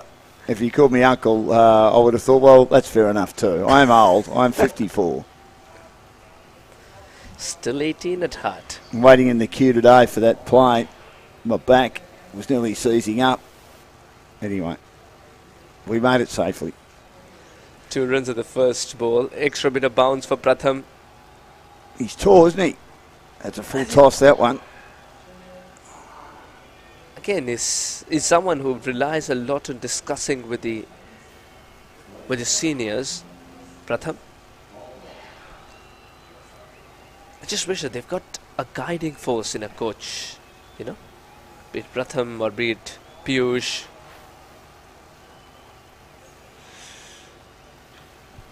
Got into a lovely position to play that shot. Beautiful shot. And there is a reason why he is touted as one of the best in the business. He knows how to play a sweep shot and at the same time commit on one knee and still hit it straight down the ground. You don't see this very often. Just starting to get their innings going here. Look at this. That's a beautiful slog sweep in front of the wicket. Through long on. Lovely shot. So 1 for 30 in the 6th over. The last of the power play overs this. 7 runs in the first 3 balls. Pratham's got to make a comeback and he does. But reducing the pace. Ah, beautiful. It's a magical delivery for any person who can turn the ball away from the right-hander. Ever so slightly for the batter to miss, but the stumps should not. Well, under 19 cricketer with an ability to do that, to come back after being whacked down the ground and follow up with a virtually unplayable ball like that, which goes through the gate. That is sensational bowling. It's one of the best wickets that I have seen personally, especially at under 19 level. What a comeback. The presence of mind from Pratham to reduce the pace of the ball, even though he knows there's an attacking shot coming up. This is just sensational to watch. Pratham backs his strengths. Lions have lost another. These off spinners that are tall, whether they be left armers or right armers, always remember the late great Ashley Mallett, who was one of the great off spinners. He used to dominate Shield cricket and pretty handy bowler in the Test arena as well. Very tall, came with a very high arm action as well. And that helped him get bounce a lot.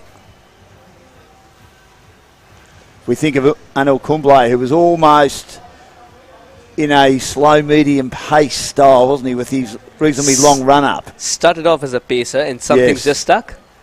But he's tall as well. What a great bowler he was. One of the all-time greats. Phenomenal indeed. And not a big turner of the ball, but it didn't require him to turn the ball that much. If you can finish with so many wickets. His strength, accuracy, pace. And he said, I kept my cricket simple no matter what level I played cricket at. And I'll tell you why. Straight to the fielder. This is good bowling by Pratham. He said there are only 3 deliveries. One that turns the other way compared to where the batter is expecting it to. One that turns into the batter. One that doesn't.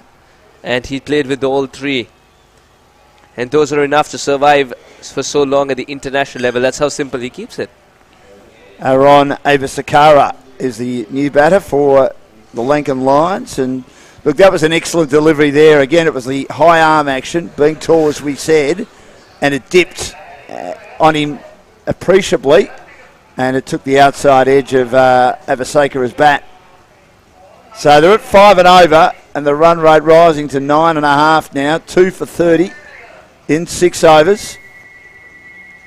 And they've got a lot of work to do. They still need a further 133 to win the game. Here's my man again. I think by standing in his road, I didn't affect him too much. He bowled pretty well in his opening over. Another power play being introduced.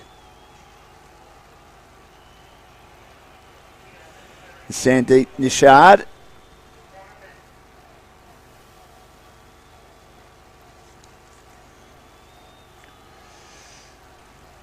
His best figures in his career is 5 for 33. He's got a strike rate with a bat of 122.35, and he's almost like, he looks 14 or 15. Very young looking, isn't he?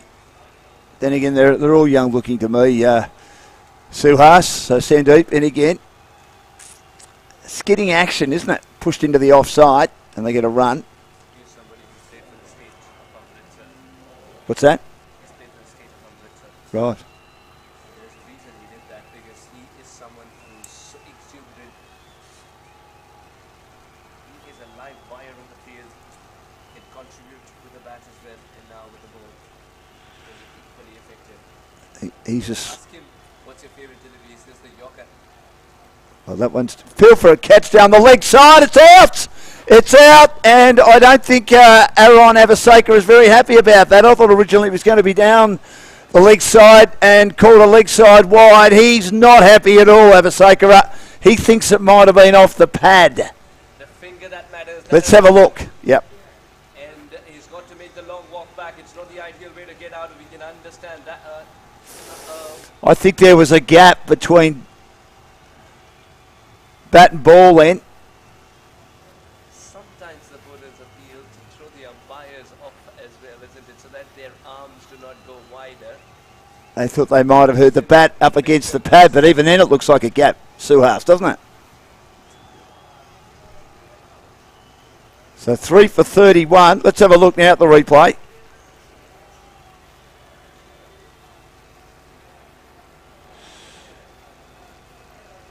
Now, the batter looking back is any indication. If it is, then it can be a different story, because from this angle as well, it's very difficult to pick that deflection.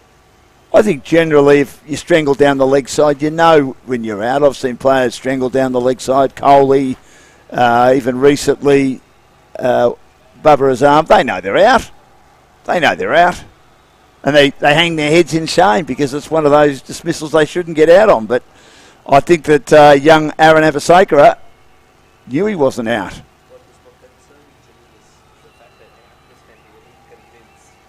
But if some of the recent behavior by the seniors is brushing off on the youngsters,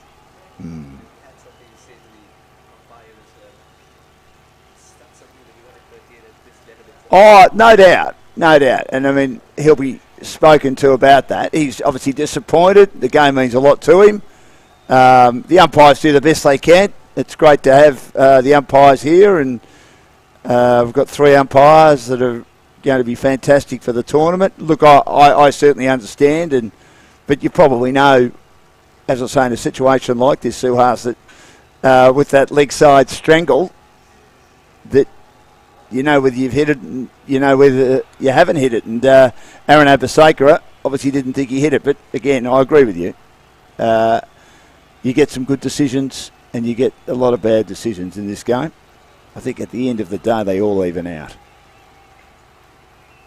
But he's gone for a duck, and Max Diaz, who impressed at times with the ball, there was one over he bowled. We spoke about an unorthodox bowling action, but it was Yorker length that last over. And he's a left armour, and he gets an outside edge that flies away along the ground to backward point.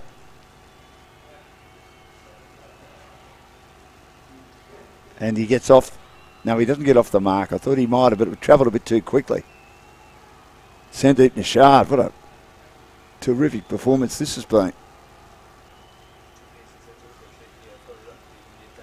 Yep.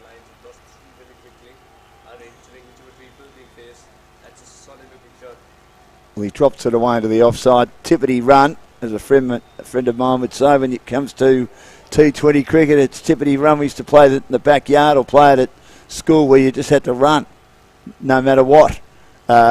Even if the ball dropped a couple of metres away, if you hit it and it just dropped a couple of metres away from the bat, it was tippity run. What if you miss it? Oh, no, only if you hit it. We used to have that's a good delivery too, wide of the off stump, probing away. Great start this by India, 7 overs gone, 3 for 33, and the LANKAN Lions needing a further 130 to win the opening game of the Under-19 ACL tournament here at Noosa on the Sunshine Coast. We used to have a concrete cricket pitch in our backyard at home in the northeastern suburbs of Melbourne. I've got 2 younger brothers, and we had obviously a fence, and if you edged it, you're out caught on the fence, and there was another wood fence, which was separating our property from the lane, and if you hit that hard, you're out caught in the gully, and you had a big gum tree in the middle. If you hit that in the full, it was short straight cover. And if you managed to, little bit. Well, you couldn't really move the tree, could you? So it had to be short extra cover or short straight cover. And if we managed to, if Mum had the window open on a nice day and we hooked it, and it ended up in the potatoes that she was draining for dinner, we'd make sure we'd run away very, very quickly. In your defense, you could just tell that I think you were going for mashed potatoes. A friend of ours did that once, and the ball was dirty too. She had to make a fresh batch. She wasn't happy. Extremely. Yeah, I like him. Yeah, extremely accurate. It's picked up a wicket. He's got a crouched batting stance, Max Diaz. As we've said a few times, he's unorthodox but effective. Nice low hands as well. Max Diaz. Oh, wow. Off late, the fielding coaches tell you to get rid of the ball as quickly as you can. Get into a position from which you can get rid of the ball. Don't go for the convention of standing on your 2 feet before you do so. And there was an example. Rathambal. One of my favorites for sure from Amritsar. Rathambal Singh. Well, they're so effective, aren't they, the left-arm orthodox spinners or slow bowlers, as he goes for, the switch hit, and that didn't work. Too early in the innings, I reckon. That's a low percentage shot. Too early in the innings from Thivy. I know he's batting well. He had 19 of 18 before that delivery. But he wasn't standing in the right position. Needs to come across his stumps a bit more, I would have thought, Suhas. We were discussing Max Diaz being orthodox, but it was Thivy on that occasion. Oh, superb stop. Superb stop. It is a single, but not without resistance. And Beautiful piece of fielding. Left-hander on strike. The thing about Rathambal Singh is that He's regarded as one of the best. In fact, in my opinion, the best you can find in Khalsa College in Amritsar. He can turn the ball when he wants to, and some balls that just skid on straight are the ones that make the batter more prone to LBW decisions. Because the left arm spinners generally, they're not a weapon in the longer form of the game, are they? Depends, actually. Depends on how many... They're great containing bowlers, though. Right-handers are the opposition playing. And coming from the Australian standpoint, I'm very surprised that they're able to generate such good spinners because the pitch doesn't offer them anything. No. I mean, Nathan Lyon's a right armour. I mean, Ashley Mallett was a right armour, but he obviously reminds me of this young fellow Pratham in reverse, being a left armour because he was tall and has a high arm action. And Nathan Lyon has a high arm action as well, but I remember Paul Harris as part of that great South African bowling lineup over a decade ago of Steyn and Natini that nearly was played on by Thivi. He was a bit lackadaisical in playing that shot, neither forward nor back, was he? They're going to love this over, just 3 runs of it. As many dot balls in the over, as many singles in the over. 10 for 1 and 2 overs for Pratham. 36 for 3, the Lions. And of course, they had Nantini and Morkel and Steyn, and Paul Harris was the container. He just was there to play a role, wasn't he? And I remember Ray Bright, who was one of my favourite cricketers growing up in the 70s. Very attacking bowler when he got to World Series cricket and was Australia's second most successful wicket taker in World Series cricket in the 2 years that it was held in Australia behind the great DK Lilly. But then great batters in the back end of that tournament started to sit on him, and he became more of a containing bowler who didn't get a lot of wickets. I sure do, no doubt. Sent deep bowls, and that's cracked away to backward point, and there's a misfield by Diaz.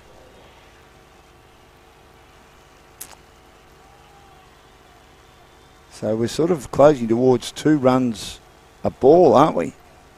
Been a very slow start. The run rate climbing to 10.65 because of the magnificently disciplined bowling inside the first 10 overs by the Indians. Yeah, their plan's clear. And mind you, some of the cricketers who are in the side, they are from Australia. So they haven't played much cricket with them in the same side. But the way the captain has managed his troops, very impressed by Mandoop's efforts so far. Well, they've also had a bit of a break, haven't they? They probably haven't played for at least a month, if not longer. When were most of the club cricket finals? 18th of March, weren't they? The Premier Cricket a little bit later. So at least a month. As this is forced away, flying away. Very well fielded, but bouncing so many times. Yep. You see the top of the ball taken away from you as a fielder in the deep in that region. That's why you need specialist fielders at point, backward point, anything for the cut shot. On that occasion, he eventually became third man as he came steaming in. What's been so impressive is that they've bowled to their field, haven't they? They've had the field in place and there haven't been too many balls down the leg side. They've all been around off stump. That's launched away. But again, there's protection out in the deep at long off.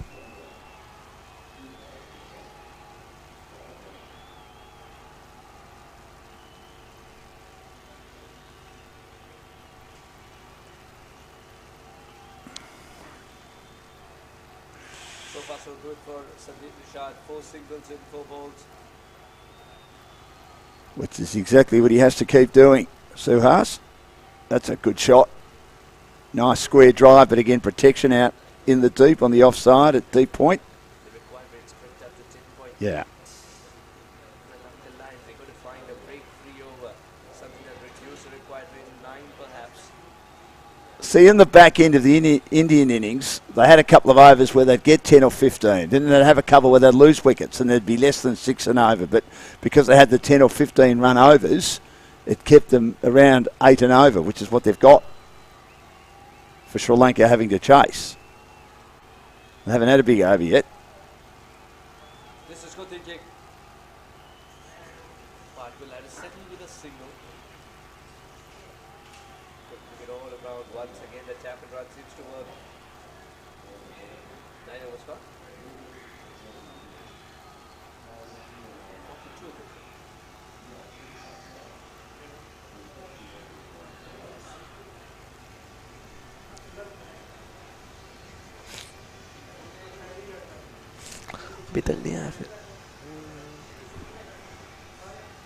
So they're really doing a great job, the Indians, defending this 162. Plenty of runs on the board for them. Lots of money in the bank. Not my bank, their own bank.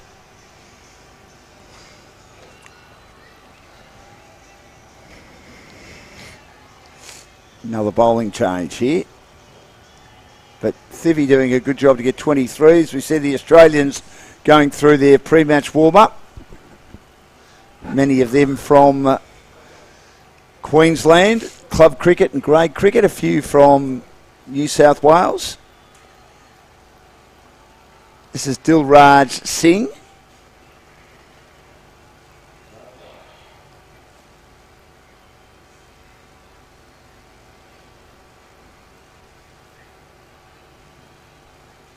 Another reasonably high arm action.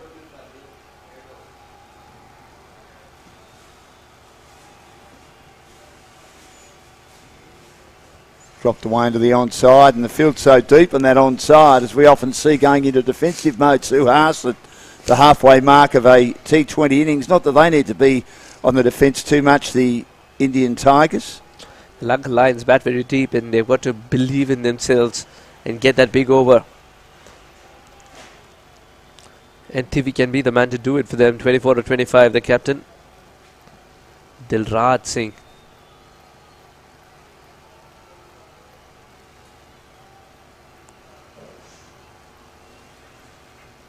That's a nice shot by Diaz. And it will go for a boundary, a rare boundary. Beats the fielder, who did his best from the covers to try and stop it. He sprawled after it, but the rope beat him, and it just indicates how fast the outfield is. It's like glass, because to me, he just leaned into that, Diaz. He didn't smash it, but he caressed it superbly through the cover, Suhas. Beautiful shot. Now this was, of course, what happened when the left armer was in operation. Left arm spinner. Yeah. I think he needs to put that shot away. Oh, yeah. Thivy, he's got 24 of 25. He's doing his job. Too early to be playing that. He's decided to ease the ball in the gap more often than not. He's not trying to hit it hard, and it served him well. Eased is the right word, isn't it? I mean, he eased the boundary. How can you ease a boundary? But he eased it so well because the outfield's beautiful. The outfield's a better friend right now, Dan. You get your value for your shots, but it's only going to happen until the dew sets in. So the second game's going to be a tricky affair. The sun's starting to set here in Queensland late on this Thursday afternoon, the first day of the ACL Under-19 tournament.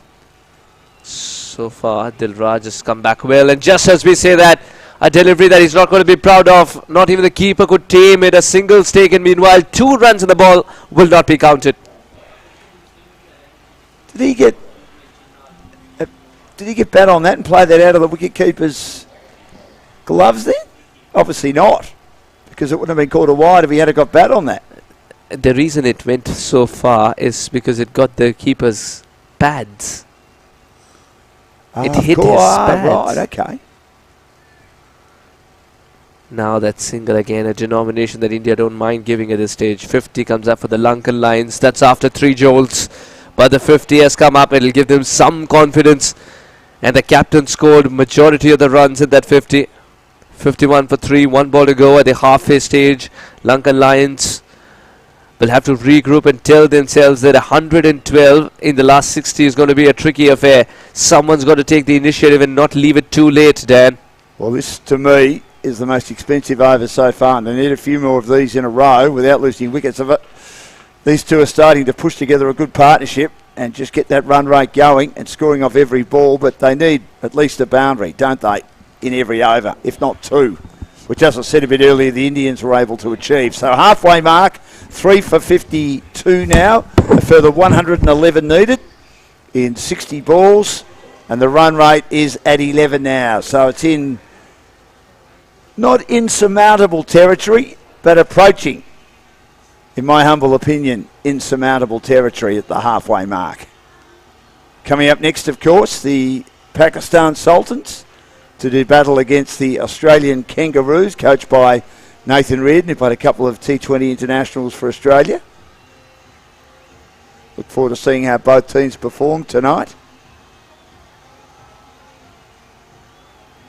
And quite a few of the Aussies would be used to these conditions, having played great cricket up here.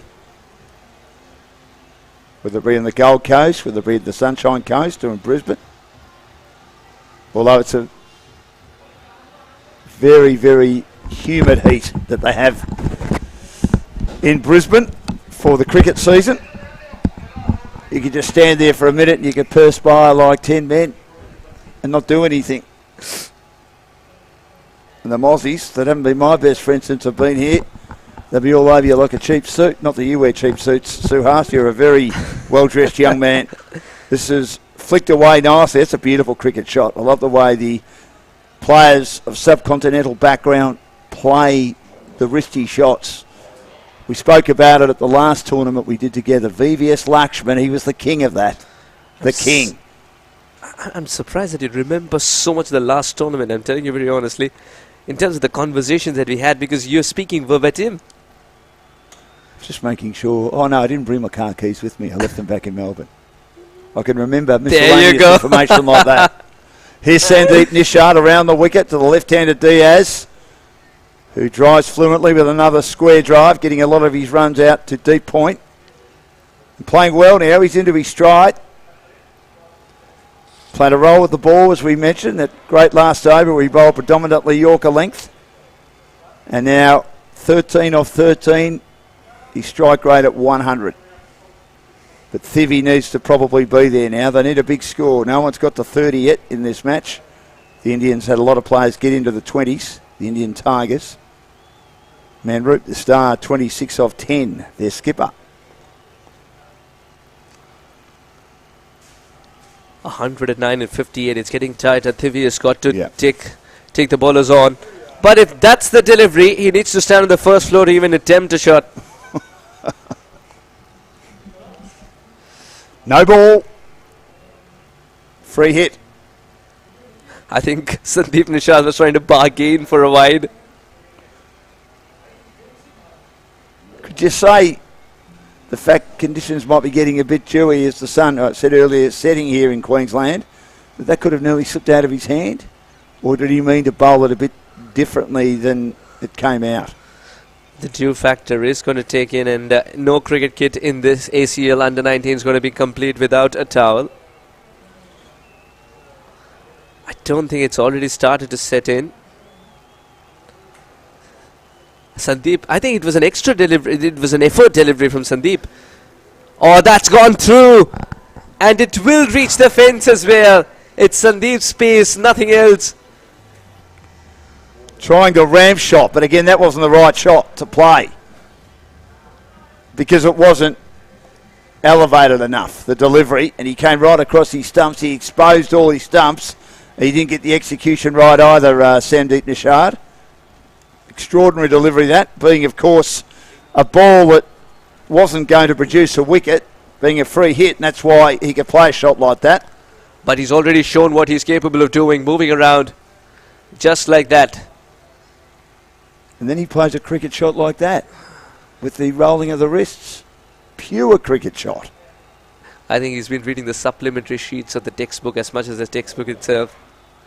He can do both, and that's the kind of cricketer that you deem as dangerous to bowl at. He can split the field. He can hit over them. Fielders. What a phenomenal talent Thivi is as well. Oh, that was a slow one. And again, the wicketkeeper not having a great time of it, didn't take it cleanly, and they get a bye. They all count.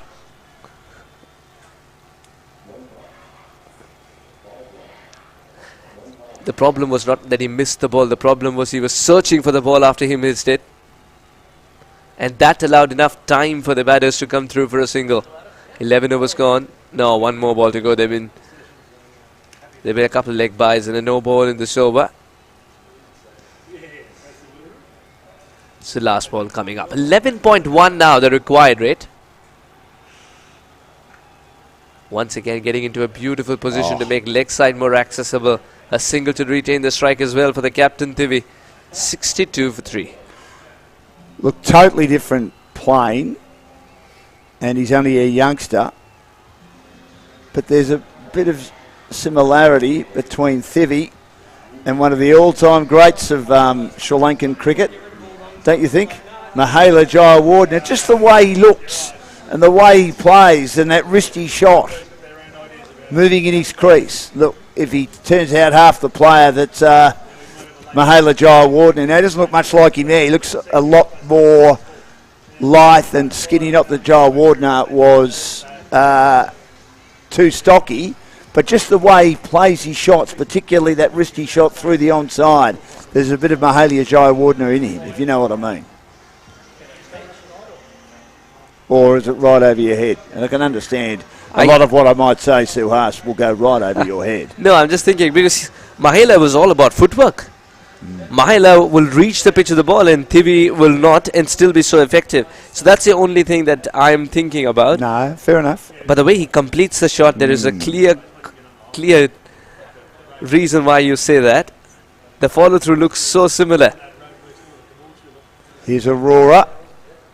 That's pulled across the line again by Thivi, out into the onside. Harsh Aurora.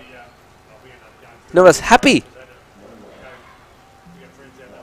Very, very safe fielder, Harsh Aurora.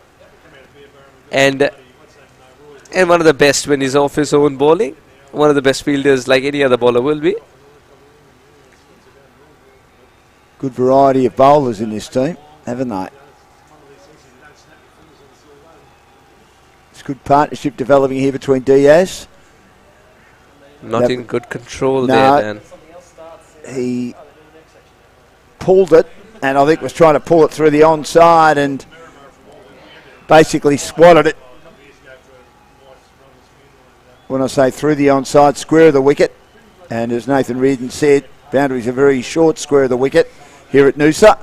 That went straight down the ground, but luckily it landed in front of the fielder. This is swung across the line and on the bounce again as they've got the boundaries well protected, the Indians at the moment. Now happy to just concede one off most balls because 6 and over will not get the job done. Far from it. So 99 needed off 52. In fact, 98 needed off 51. The partnership has been brewing, but the bigger shots, at least a couple of them in this over, to put pressure on Harsh, who's bowling his first, would have been ideal. But Harsh has been very tidy so far. Yes, I've been impressed with the fact that they've bowled to their field most of the time. Very disciplined indeed. Thivi's got the highest score of the match so far. We've spoken about the fact that the Indian Tigers had a lot of players get in the 20s. Not quite go on with it, and they're 8 for 162. And this is swung across the line again. Good piece of fielding out the deep. Two fielders are there.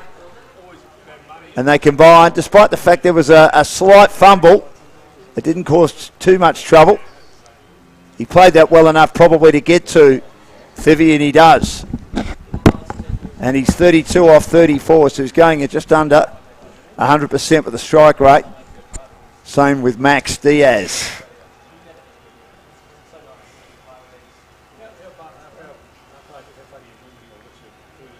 And 6 runs from this over, so it's been a pretty good one from Harsh Aurora so far. Wide of the off stump. It's cut away. Again, deep cover into players. He'll come back for 2. Good return. And he had to dive hard to get back, Thivi, but he makes his ground. The keeper whipped the bails off, but he was striving hard to get home. And he, as you look at the replay now, Suhas, he's only just taken the ball low. He needed the return to be right over the stumps, and maybe Thivi might have been in trouble. But because he took it low and he's a big man, the wicket keeper. Thivy was able to make his ground before the bails were dislodged. Fantastic attempt, and what that dive shows is conviction and commitment to the cause, to his side.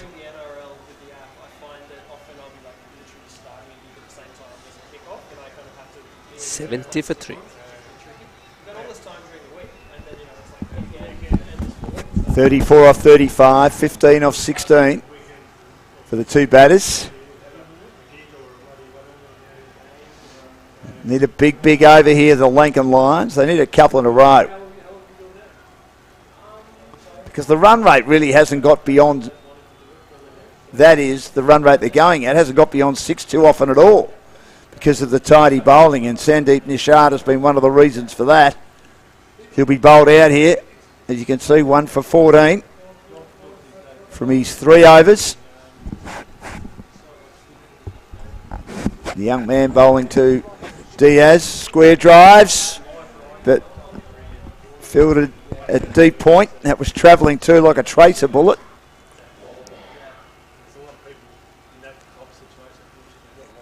How's a tracer bullet different to a normal bullet? You should ask Ravi.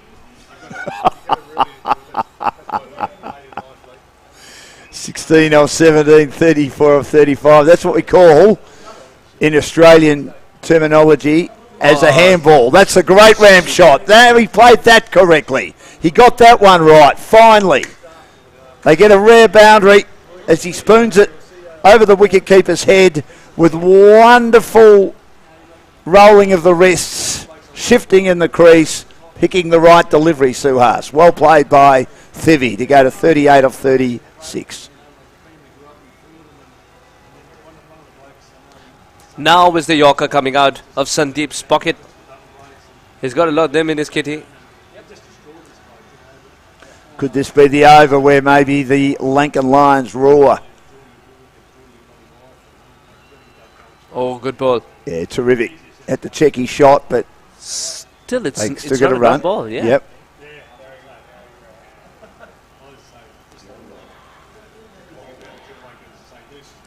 I know we've spoken about the fact he doesn't move his feet much, but when he just plays those pure cricket shots, he looks terrific. In general, it's been a pretty good innings. He's got very strong forearms. So when he punches the ball just stays punched. It does. This crouched batting stance of Diaz. He's got strong forearms too. And he drives down to mid-off for another run. It's the timing that Diaz has been searching for. The timing. And Thivy is found the shot that he wanted to play from the middle of the bat. Just looking at how tall some of these young Indian boys are. Arshdeep, the keeper's another one.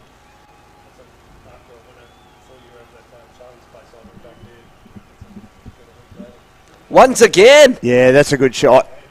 But this time not enough bat on it. No. And looked like Sandeep had also pulled his pace back a little. Moves very, very late, Dan, and that's what makes it difficult for the bowler. So good to watch when it comes off, though. And premeditated, he rolled the wrists, and he knew where his field was. He just had to roll the wrists. He would have liked to have got a bit more on it, but it landed safely.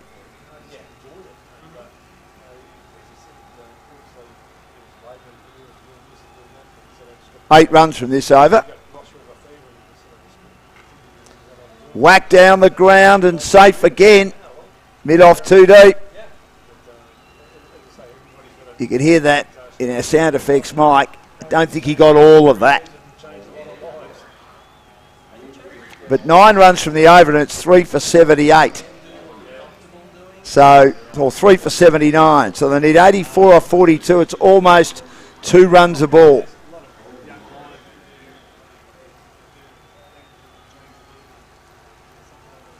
In fact, it is 2 runs a ball. I thought arithmetic was one of my strengths at school in maths. So it's getting tougher, although for the first time, they're going at 6 runs and over, which is certainly not enough when the run rate required is 12 runs.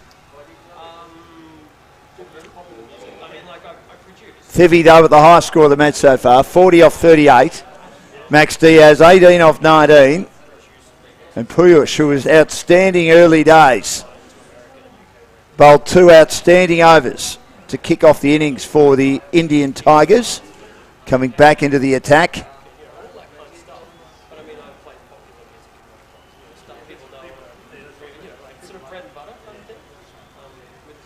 And it brings Max Diaz on strike. They've done well to only lose 3 wickets, but they got bogged down early in the innings by some very tight bowling by the Indian Tigers. Just starting to get a little bit of a wriggle on now, but is it going to be too late? Do they need to take too many risks, even with 7 wickets still left in the shed, the LANKAN Lions? Here's Push. He's on the move, on the charge. Plays it to mid-off. And they managed to get a run. Every run important now for the LANKAN Lions. 19 off 20 for Diaz, 40 off 38 for Thivi. It's been a very good partnership, this. It's worth nearly 50 for the 4th wicket.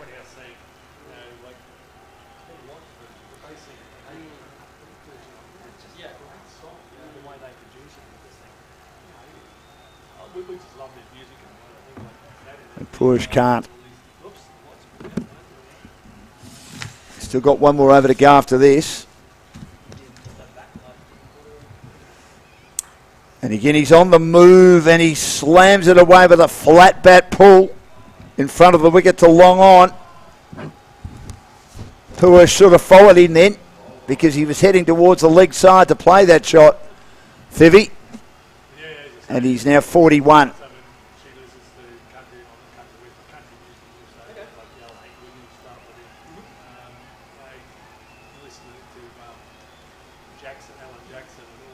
I've liked what Max Diaz has done. He's played that sheet anchor role. Ready for Puosh. Again, he gets bowled. He gets bowled, Diaz. He played across the line. He was looking to swing through the onside. They needed to start going for it. But Puosh has bowled top of off stump. He's bowled beautifully, the tall right armour. Let's have a look at this. It's a great delivery, Suhas. Absolutely. He's played on. In fact, Piyush wasn't aiming for the stumps at all. It's Mac Diaz who swung the bat a little early. And that's the first wicket for Piyush, who's bowled so beautifully. 14 deliveries for just 5 runs. He is an asset to the captain. You're right, he was a bit of an off-pacer too, wasn't it? Just took the pace off it sufficiently at the right time.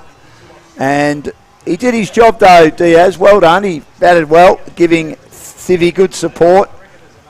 49 runs the 4th wicket produced, so Sri Lanka, the LANKAN Lions are now 4 for 81. And Trahane comes in. He bowled okay, especially his last over, which stopped the Indian Tigers from getting a score of over 170, which looked more than likely when Manroop was in, when he made 26 off 10. But still, at this stage, you would favour the Indian Tigers to take out the first game. They're not even halfway there yet. And we've only got another 6 overs remaining after this one. 82 needed off 39 balls. When the run rate's heading towards 13 and over, it starts to become right out of hand. So Puosh with the short hair to Trahane with the long hair.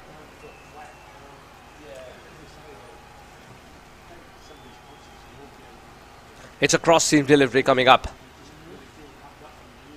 Piyush Kant has decided to... he's decided to let the surface take over. He's relying a lot more on surface now. A good reader of the game, Piyush Kant. What a line. How good are these young guys? The way that they can change the pace, and they're just pretty consistent. They're bowling to their field. I know they've played a lot of cricket from a very young age.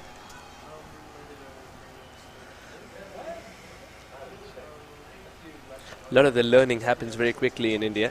That's because of the cricket culture that permeates and precedes once picking up the bat or ball. They're just on the street straight away, aren't they? What, 5 or 6, and then if they're good enough, they're identified and recruited. Beautifully guided. That's a great shot. And it's one of my favorite shots in the entire game. He makes it look so simple, doesn't he? Trishane, what a way to open the account. Especially when the previous bowler was struggling to find the right line to be playing. Look at this one. From the middle stump, he opens the face of the bat and sends it for 4 behind square.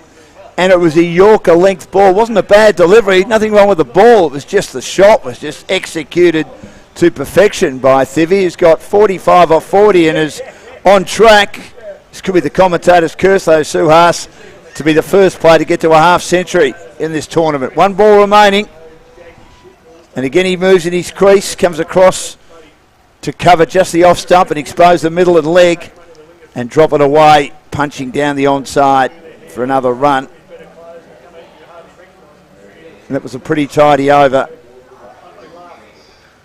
87 for 4. 1 for 10 from 3. So 6 overs left.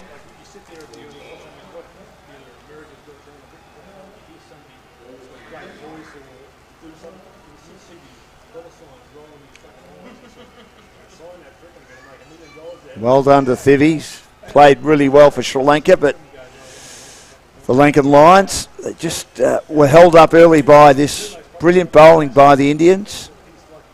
And one of the men who did bowl very, very well, he bowled the last of the power play overs, was their tall left-arm spinner, Prathampal Singh, who's back in the attack to bowl his final over. And he's been really impressive too. So 76 off 36. More than 2 runs every ball, and he bowls a loopy full toss that is played with the switch hit to backward point. But he didn't put it away, and he's disappointed with himself, Thivy, as he moves to 46. He was invited to play that shot and invited to try and clear the field. He managed to roll the wrists and keep it down, but only get 1. Oh, that's a beautiful shot by Thissane. That's a 6. The inside-out drive over cover. As good a shot as we're likely to see. One of my favourite shots in cricket. You talked about yours in the last over, Suhas. That's a beautiful cricket shot. Tossed up. He's a big man, Thissane, with a lot of hair, which I'm jealous about. And he's just cleared the infield for 6. Great shot. You got as good at timing on that one was, in terms of humour. Good luck searching for it too. What a shot. Inside out. One of the most difficult shots to play. It's a beautiful shot. You can only play that shot if everything's going right, isn't it? Third umpire right next to us is thinking, does he need another ball? Well, he's ready with the buffet. They're doing a Harry Butler. Harry Butler was a well-known wildlife TV presenter. Harry Butler in the Wild, way back in the 70s and 80s. Yeah, He used to be in the Wild. And they're in the Wild looking for the ball. I know. Minus 30. I was minus 30 at that time then. Yes, I know that. Tell me a bit about I was Harry a teenager. Butler. How do you expect me to know about Harry Butler? Oh, well, The way you looked at me reassuringly. no. Oh, there is one ball. If they can get there without the seam, it looks good. Yes. The moon. Everybody told me if you're going to Sunshine Coast, if you're coming here, then take a ride to Byron Bay. Watch the moon rise. Yes. And that's something that I've been dreaming of ever since I was 15, 16. And it's the closest that I've been to in terms of topography. Well, we've got time And early is in there the day, something but I think it's, well, I'd like to do it too. I haven't been to Byron Bay. It's one of the best places in the world. It's not as... When I call you my partner in crime, I really, really mean it now. All right, Byron Bay it is. It's become a lot more commercialised. It used to be one of the great places for Australia's hippie population, Byron Bay. Oh, wow. Not so much now. You would blend right in. With the dreadlocks, not me. No. Could you imagine me? One thing that hasn't living in a changed, hippie commune or hippie population is... Take he's it. been caught at backward point. He tried to go down the ground and he's taken an outside edge and it's flown away. He couldn't control that one. Thrasay, let's forget about the hippie communes and hippie population and concentrate on, who are fantastic people, by the way. Let's concentrate on the Indian Tigers as they pick up their 5th wicket. And again, he's bowled outside the off stump. He's looking to go down the ground, Thrasay, and just taking an outside edge and fallen for the 3-card trick. Live by the sword, die by the sword. That's exactly what Thrasay follows. But what a good comeback by Pratham, being inside out, hit away for 6. Hit away for 6 inside out. Next ball bowls it slower, loopier. There is so much maturity. They've only got Cricketing 4 on maturity. the... Oh wow, look at the hue. Yeah, isn't that outstanding? The colours, just marvellous. I think there is an artist sitting up there. They've only got 4 on the screen. I'm sure it was a 6. Is he being dropped off 2 runs? If that's the case, then those runs would be added by the end of the game. Well, that was definitely a 6. But you're right. I mean, it is a beautiful, beautiful view as day descends into night here at Noosa. 5 for 92, I reckon it's 5 for 94. 2 balls remaining in the 15th over. Wide of the off stump again, looking to cut and missing. That's good bowling. You're enticing the batter to cut. And this is why Pratham's been excellent in believing in his abilities. This happened a few deliveries ago, where he was able to dance down the track. And this, of course, is the wicket. 1 inside-out shot got him the 6 he required. The other one, Thrasay, finds himself back in the hut with. And Ashrik deep. Thought he might have had a stumping then. Good bowling. Again. He thought he might have had a stumping. Aristide. And they're talking to the umpire about it. Let's have a look. Was the back foot up here? No, I think he's behind. Even though his foot is not landed, he's got, I think, a toe just behind the crease. That's okay. I think this is going to be the in-between frame kind of a decision. He looks to be all right. And he is all right. That was a pretty good over by Pratham, despite being hit for a 6. Well, we think it's a 6. And it's 5 for 92, but a good piece of bowling at the end, a quicker, flatter delivery. And he bowled a couple of deliveries to Dulith and beat him on both occasions. The second one not far from a stumping. So he tried to go again when he sliced that one. It's in between backward point and shortish third man and hold out.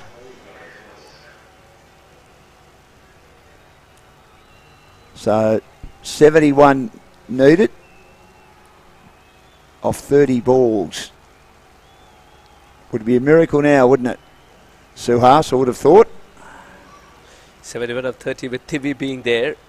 It's still possible. Well, there'd be some innings. It'd be some innings if they got it on the back of Thivi. 47 of 42. He's been there since the start. He's been sort of deprived of the strike in the last over or so. Manroop Singh, none for 8 off 2 overs. He bowled beautifully as well early days.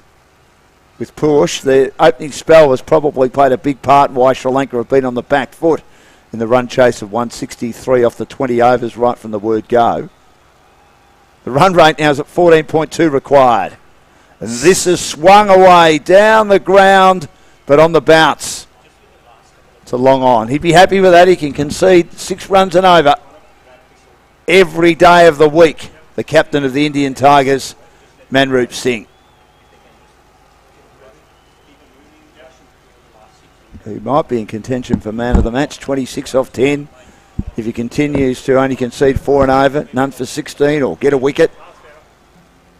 Although obviously if Thivi's still there at the end, it might be in a losing cause. Often have an issue, Suhas, with, I understand it might be a great performance, a player in a losing side winning a man of the match award in any sport. Oh, good bowling. Bit of bounce. And he tried to elevate that over the wicket keeper's head. Duluth and missed it. Got the glasses on. Jeff Boycott wore glasses at the start of his career. It's become riskier, isn't it? It's because Can be. If the ball hits there, then glass can get scattered. Well, I mean, they didn't have helmets when he first started in the 60s. Another one, Anshuman Gakewood, played 40 tests for India in the 70s and early 80s. He wore glasses. They had helmets by then. The back end of his career. I should say shattered, isn't it? But if you can spot the ball, then why not? But do you think he'd go with contact lenses? Unless he hasn't been able to get the correct contact lenses, considering he's playing at night. Mightn't be easy to do that. But he knows what he's doing. 5 for 93. Duluth again. And gets a lower one that cuts him in half and almost takes out the off stump. Great bowling. Just changing the pace, changing the angle. Variation of delivery. And the wicket helping him a bit. One taking off, one keeping low. And Duluth trying to swing through the line for 4 and not connecting. What a terrific over this has turned out to be. Just 1 run. 3 dot balls in a row. 2 balls remaining. All while 16 in over required. This is goal dust. He has, absolutely. That kept extremely low. And he was backing away to the leg stump, as you can see. And Manroot, with his, I'll say experience for a teenager, followed him. Terrific. Cut him in half and bowled him. Absolutely. And the stump is in 4 or 5 pieces. It's a good sign for any fast bowler if a stump becomes a jigsaw puzzle. Not so much for our umpires. They're going to run in with a new one now. Not knowing the lifespan of the new one as well. That's it's right. hit the top of leg stump. And for 5 deliveries consecutively, Duluth was searching for the ball. He never put bat to it.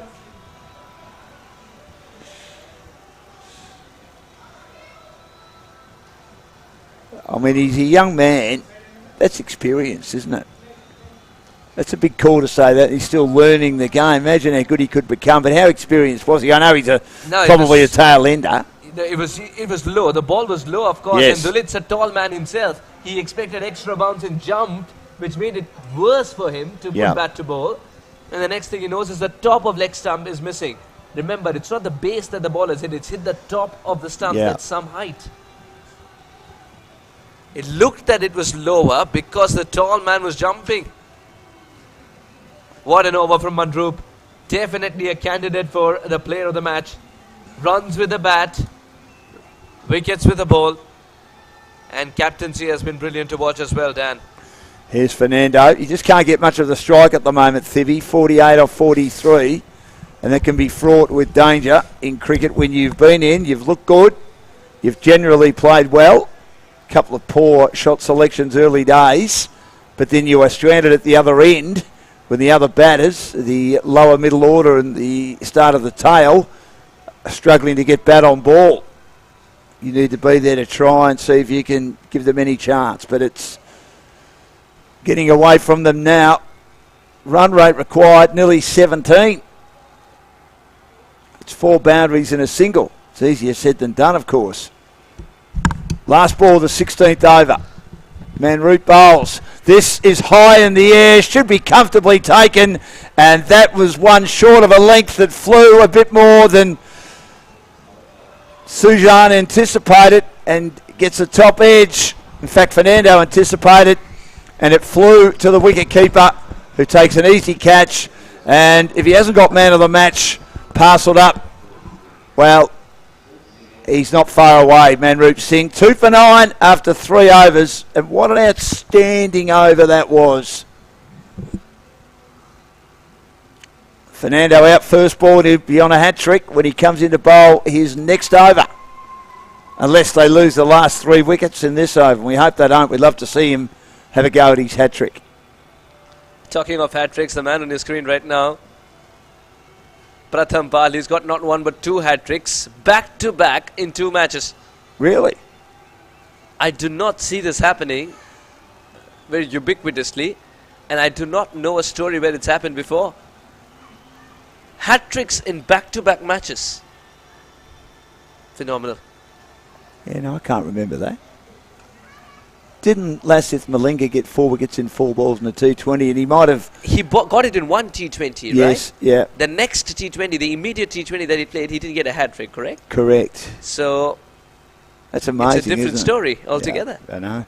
Here is Pratham Pal Singh, who picks up a hat-trick, goes to sleep, comes back next day, picks up another. Yeah, he's amazing. Oh, that was close. Oh, whacked down the ground, and that was hit hard. That's a good cricket shot, and a bit worried about Pratham's hand. It almost went with the ball, and he might have gone looking for that. That was hit hard. It was tossed up a bit, and he just whacked it. Picked the bones out of that one. Goes to the boundary for 4. 7 for 97, start of the 17th. They've struggled to get that run rate over 6 too often, the LANKAN Lions, when batting. It'd be a lot more than that. Needed 8 at the start of the innings. This might be out. Is it out? No, it was off the pad. I think that appeal was just out of courtesy for Pratham Pal, who's bowled so well. There was Tempted no bat switch involved. hit. Yeah, Yeah. there was no bat involved. You could sense. Otherwise, the batter would have been a little interested in looking where the ball had went. It was a great shot by Thivia. It got him his half Gone. century. And he drives again. That's a beautiful cricket shot. Look at that. They weren't particularly bad balls either, but he just got to the pitch. Moves to 56 off 46. 7 for 101. The highest score in the innings the highest score in the match by a fair way for both teams. It's been a terrific half century, first of all. Their captain's knock, as you would call it. There's so much conviction in his eyes. The resolute batter that Tivi is. He's still searching for 62 runs in 21 balls, I'm telling you. And the run rate's nearly 18, as we can see. Slapped it straight down the ground. The idea is to hit it as straight as possible. And again, the second run is on. This could be tight. In fact, he's gone. Yep. The problem was that Tivi wanted the second run but forgot to send the memo early. And he virtually gave up. He knew he was going a long way from home, and that might nearly be it now. He's run out 47 balls he faced for his 57. Look at this. Yeah. He was No a long way chance. out. He wasn't even halfway there. The throw was at the right end as well. Well, he had to really almost sacrifice himself, didn't he? To keep the strike and have any chance and just keep hitting boundaries, picking gaps, which he was starting to do in that over. That shot at the start to bring up the half century, the crack down the ground was an absolute beauty. Pratham's over is error 404 for Sri Lanka. The Lankan Lions, they do not have the wickets in hand right now to go for 61 in 20 balls. It's only a miracle that can get them there from here. I do not see this happening also because Pratham Pal's bowling beautifully. The way he comes back after being hit away for boundaries is something that shows that he's got a very big heart, and it's a great attribute to have as a spinner at an impressionable age, to have a good big heart, so much so that you're bowling slower, loopier the next delivery after being hit away for a 4 or 6. Pratham Pal Singh. Leg side, I think. Height. And height.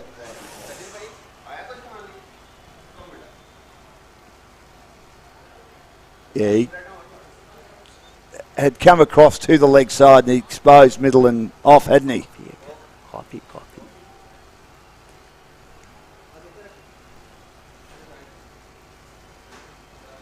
Good ball. Yeah, terrific. Quicker, flatter one. And he's going to end with terrific figures of 24-2. He's done his job. He's done his job for sure in a chase of 163. If you can give 24 for 2 and you're allotted for 2 main wickets, you've done your job more often than not. 102 for 8, the Lankan Lions. In golfing terms, that's par, isn't it? 6 and over for a spinner. It's probably 6 and over for all bowlers, isn't it? That's par indeed. Yeah. In golfing terms.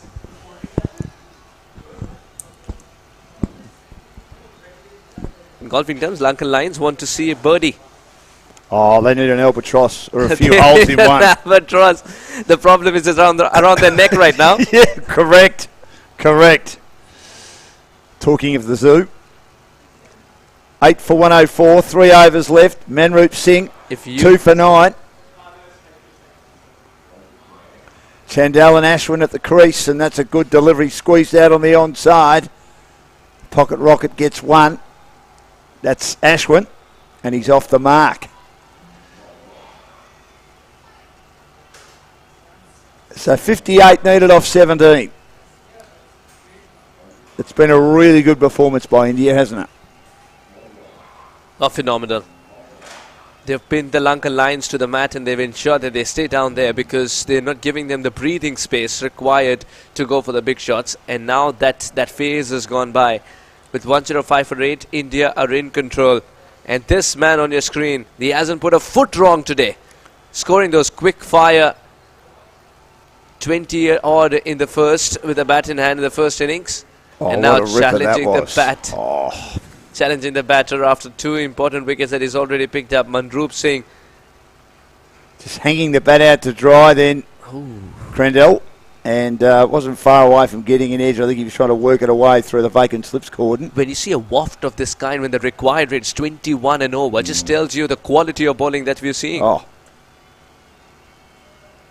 It wasn't for the lack of effort. It's No. just that the ball was such that he couldn't understand with that extra bit of bounce. And Crandell plays more in the surfaces. Manroop still finding his feet. I think he's just stuck to basics here. Terrific fielding. And it's once again Sandeep. Your man. I mean, they're going so well. They're playing with so much intensity. It's like the game is in the balance in the last couple of overs. And they're either trying to hang on to a low score, defend that,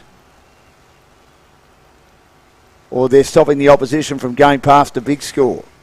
The game's already won, but yet Sandeep is still flinging himself all over the field, doing a great job. The way Indians have closed this over out, the game out in fact, to not even keep it alive during the death is just phenomenal to watch. Wickets at regular intervals. And then the big fish comes by, picked up his wicket, and now Manroop is quite content bowling it outside the stump line to try and eke out as many dot balls as possible. Make matters worse for the Lankan Lions. Love to see how many dot balls he's bowled and how many dot balls they've all bowled. How quickly have they adapted to the conditions here? How quickly have they adapted to the surfaces here? I mean, superb. Kudos to their coaching staff, be it Sharad Lumba, be it the head coach TP. Because as you said, a lot of them have come from India, haven't they? Oh yes, both of them are IPL material. Both Sharad Lumba for Mumbai Indians. Just tells you the quality that they're getting the guidance from as well. 18 overs gone, 106 for 8. Do you see a future for Manroop Singh at the higher level? As I answered 45 minutes ago, perhaps, or a little more than that, there is a future for Manroop Singh in India. It's important to keep knocking the higher doors at regular intervals and not be forgotten. And Manroop's got the game that's required to be on the field the best, and at the same time he's got the composure off the field as well to be the best, and that sort of contributes to his on-field performances, I believe. He's one of the most experienced, one of the most tidy, you could say one of the most sensible in terms of developing the game awareness required to survive and succeed at this level and beyond. Manroop Singh is in the right hands as well, as he's getting mentorship from Sharad Lumba, TP Singh, and there's a lot that you can learn from them too if you want to knock the doors at the higher levels. And I think it's a star in the making. If India can give him enough opportunities, we're very sure that Manroop Singh can grab onto those. I was speaking to Matt Chasemore, who captained the Australian team in the first of the ACL tournaments in 2021, former Victorian second 11 cricketer, and played a lot of Premier cricket as well. And again, that's good bowling. And goes underneath the bat of Crandell at the start of Purish Kant's over. And what Matt said was, if you have something different, something special, that's how you stand out in cricket. You can have so many guys that can bat and bowl, but you've got to be able to maybe take a game away from an opposition bowling lineup. Be able to change gears. Same with the ball. And if you want to succeed at T20 cricket or one-day cricket, a lot of off-pace deliveries, be able to change your pace. Great variation. And that's the difference. And I just have a feeling Manroop's got that. And this young man, Puish Kant, has got that as well. He's tall. He's accurate. Good head on his shoulders. They just can't score here. Crandell into the offside. There's 9 balls left. They're obviously not going to win here, the LANKAN Lions, so the Indian Tigers will get the valuable, precious first 2 points of the tournament. And there's another game after this, day 1 of the tournament. The Australian Kangaroos to play the Pakistan Sultans. Beaten by an absolute ripper that cut him in half, and how that did not dislodge one of the bails is beyond me. Maybe just a little bit too much height. That was as good a delivery as we've seen all day, and it's one that we call in bowling terms a Jaffa from Puish Kant. 3 balls left in his spell, and this is on the leg stump. I think it was off the pad and wobbled around the corner, and a leg by.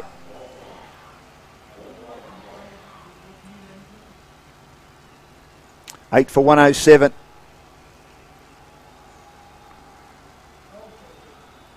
So the run rate required, well, nonsensical now at 48. Brings Ashwin on strike. And he hits himself in the body as he was looking to try and whack a shortish ball. He's a diminutive man, as we can see on screen, down the ground, and didn't really connect. And they need 56 off the last over, which won't happen. And as I say, he may have hit it into his helmet, actually, because he's having a look at it now with the umpire. Let's have a look at the delivery. Yes, just the ear guard on the left-hand side. But he puts it back on now. Ashwin.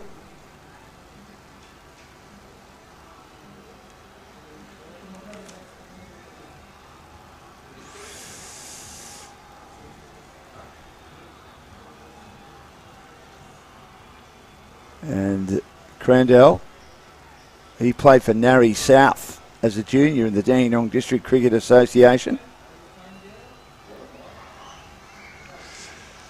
Ashwin has played New South Wales Premier Cricket. And he played junior cricket in the Hawkesbury Junior and Senior competitions.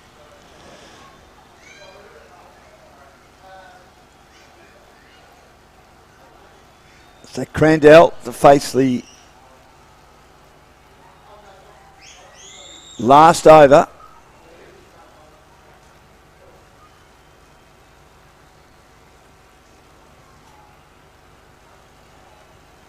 And he slices this over backward point to the boundary for 4. A rare boundary, all a little bit too late, but it was in the slot to hit. And that's a nice shot by Crandell. And takes his team to 111 for 8 with 5 balls remaining, and Manraj Kalon is coming into the attack. He's been the most expensive, 11 from 1 over. He batted okay in a good partnership with his skipper. And Roof to get the score to 162. This is in the air again. Is it going to land safely? It does. Just beats the fielder at cover, who was running back with the flight. Couldn't quite get there. And he gets 2 as again he slices away through the offside. Just throwing caution to the wind. It's all about run rate too now. Try and increase that aspect of it and not get thrashed by too much. As the great man puts his beautiful blue jacket on and gets ready for the post-match interviews. Manraj Kalon in again. And this is driven in the air. Is it been caught? Your man, no, Sandeep couldn't quite hang on. He was diving forward. Suhas nearly took a spectacular catch as it was hit hard, and it wasn't far away. Absolutely, and 9 out of 10 times would have taken it, but that ball is acting like a bar of soap. It is. It's spinning out of his hands because of the dew. Yeah. But this is a moment that you want to make an NFT of because it's very rare. Sandeep doesn't drop catches. He doesn't. Great fielder. It was a good effort. Manraj Kalon just sticking to his basics. He'll feel robbed of a wicket because it's gone to the best man in the business and he's put it down. Well, he had 7 off 3 balls in Crandell, and Ashwin's now on strike, and he went down the ground and he missed. 49 off 2 balls, won't happen. Run rate 24.5. In fact, no, it's not. It's 147, the run rate required. That's the best time to come in and bowl, isn't it? Yes. But he's bowled well. Oh, today. That's a great piece of bowling by Manraj Kalon outside the off stump, just short of a length again. And another waft by Ashwin. What about a Yorker at this stage? I think so, to finish it off with the last ball. And they've sort of added a bit of respectability to get the losing margin down under 50, but we spoke before about the run rate. They need a few more than that. Not getting bowled out as well. Yeah, correct. That helps. That's a wide. Wide of the off stump, looking to play that across the line then. And the umpires deemed that it was a little bit too wide. Yeah, outside the lines. No doubt about that. Just a bit too much swing in these conditions. It'll be interesting how they go tonight with the dew, and it's reasonably warm out there. Last delivery. Yep. And the back of the hand slower delivery has been hit straight down the ground for 4. No, he's eventually stopped it. I think he's just changed the region, not the result. Piyush with that dive. It's a boundary, and soon the word will permit that it is, and they can stop running. The game's done and dusted. India have picked up the 2 points, much required. It's a victory they'll remember for a while, as there were questions asked before this game began. Not many of them have played in the surface. Lot to tackle. Superb attempt, but it's still 4. It's the Indian Tigers who roar the loudest today compared to the Lankan Lions. And these 2 points will mean the world to them, as these boys will sleep well, not just because of the jet lag, but also because they've figured out a way to win games in this particular place of the world, Brisbane. 43-run win, great result for them. Who wins the man of the match? You've got to go and do the interviews, Suhas. I would presume Manroop will win man of the match. 3 wickets and 26 off 10. Decide. Yes, okay. Of course, but if it's up to the commentators, Manroop's walking away with the trophy already. Yeah, he was superb, and obviously Thivi batted really well. 57 off 47 for Sri Lanka, but didn't get enough support. So a big result. We've got another match about to come up, and that is the Pakistan Sultans, their first look at this tournament, and our first look at them, and the Australian Kangaroos as well, coached by a former Queensland player. He played a lot of Big Bash cricket for a number of franchises and played a couple of T20 internationals for Australia. Nathan Reardon in charge of this team. He lives here in Queensland, and the Australian team have a lot of players from Queensland and some from New South Wales as well. So we look forward to that game up against the Pakistanis, most from New South Wales and 2 or 3 from Melbourne. So that game should be a ripper, but a great win to India. They win by 43 runs, and we'll be back for the second game in the ACL here at Noosa very shortly.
Well, having a look at the card for the LANKAN Lions innings, it was dominated by Thivi with 57 off 47. And a good partnership with Max Diaz worth almost 50. He made 19 off 21, but not enough support. And the Indian Tigers, their bowling was absolutely outstanding, especially the first 6 overs in the power play. And it was just hard for Thivi and the other opener, Vitham, to get much bat on ball. And Vitham, in his endeavours to try and get on with it, was run out. Went for a bit of a suicide single. Lovely piece of fielding by Dilraj Singh. And in general, the fielding was terrific. Looking at the bowling, Manroop Singh, 2 for 11 from 4 overs. Purush Kant, 1 for 10. Manraj Kalon, a bit expensive, none for 23. 13 dot balls for Pratham Pal Singh, and he's 2 for 26. 16 for Manroop Singh from 24 deliveries, and he's 2 for 11. So their bowling was absolutely sensational. And that's why they've won the game. All those dot balls ensured that the LANKAN Lions were going to find it hard, and the Indian Tigers win game 1 by 43 runs.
Welcome to the post-match presentation. The Indian Tigers took on the Sri Lankan Lions. It's the Tigers who roared better today. They pick up the 2 points and start off their campaign on a high.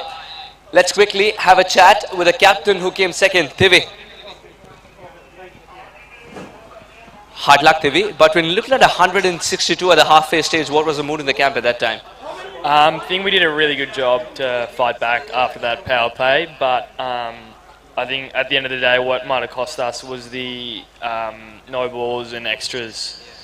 Yeah, we really drove that run rate up towards the last 7-8 overs. The extra bit of bounce is something that you're better used to. Do you think you were able to handle that today? Because a lot of top edges. Yeah, I think a couple balls really shot up, so credit to India, they bowled really well, so yeah. Dusit, Fernando, a lot of good cricketers on your side as well, and you've got the mix of what it is to bounce back as well. All the best for the next one. Thanks very much. Tivi, the captain who came second. I request the winning skipper now to have a chat. Manroop, congratulations first of all, an important win. आपके जो बल्लेबाज थे, आपने कैसे decide किया था कि यहाँ पे नंबर 3 पे ये जाएंगे, नंबर 4 पे ये, क्योंकि आप सभी के साथ तो नहीं खेले हुए थे? हाँ, लेकिन हम सब पहले ही इकट्ठे खेले हैं. जोन से नहीं भी खेले थे, हमारे प्रैक्टिस सेशन हुए हैं, हमने उनको देखा था कि वो कैसे बैटिंग कर रहे हैं. उस हिसाब से हमने कल ही प्लान किया था कि कौन सा बैट्समैन को हमने किस ऑर्डर पे कराना है, और सबने अच्छा किया होपफुली, और अच्छी बैटिंग पे हमने अच्छा टोटल गया विकेट. आज की कप्तानी में अगर आप देखें, आज की कप्तानी में बहुत से एक शरद लुम्बा पाजी की जो स्टाइल है वो झलक रही थी. जिस तरीके से आप बॉलिंग चेंजेस कर रहे थे, फील्ड सेट लगा रहे थे, बैकवर्ड पॉइंट था, पॉइंट नहीं था. आप कितनी बातचीत करते हैं अपने कोचेस के साथ? टीपी पाजी हो गए या शरद पाजी हो गए? एक्चुअली शरद पाजी और टीपी पाजी, इनसे ही हमने सीखा सब, और इन्हें हमें रात को ही समझा दिया था रूम मीटिंग में कि हम कैसे प्लान करना है, क्या करना है, और वही हमने एग्जीक्यूट किया. और इतने हाई लेवल के कोचेस अगर हमारे साथ है तो ऑब्वियसली हमने अच्छा किया, एग्जीक्यूट किया प्लान उनका. आपके पास एक अच्छी वैरायटी है बॉलिंग में भी, और very well done yourself as well. Don't go too far away because you are going to walk away with the trophy today. I request Navjot Kaur ma'am to please hand over the glitzy trophy of the player of the match. It goes to Manroop Singh. 26 suggested balls and the clarity with which he picked up 2 wickets as well. Well, an all-round performance for the captain of the Indian Tigers, Manroop Singh. That's all we got for you from the post-match presentation. We'll join you shortly with the second game in hand.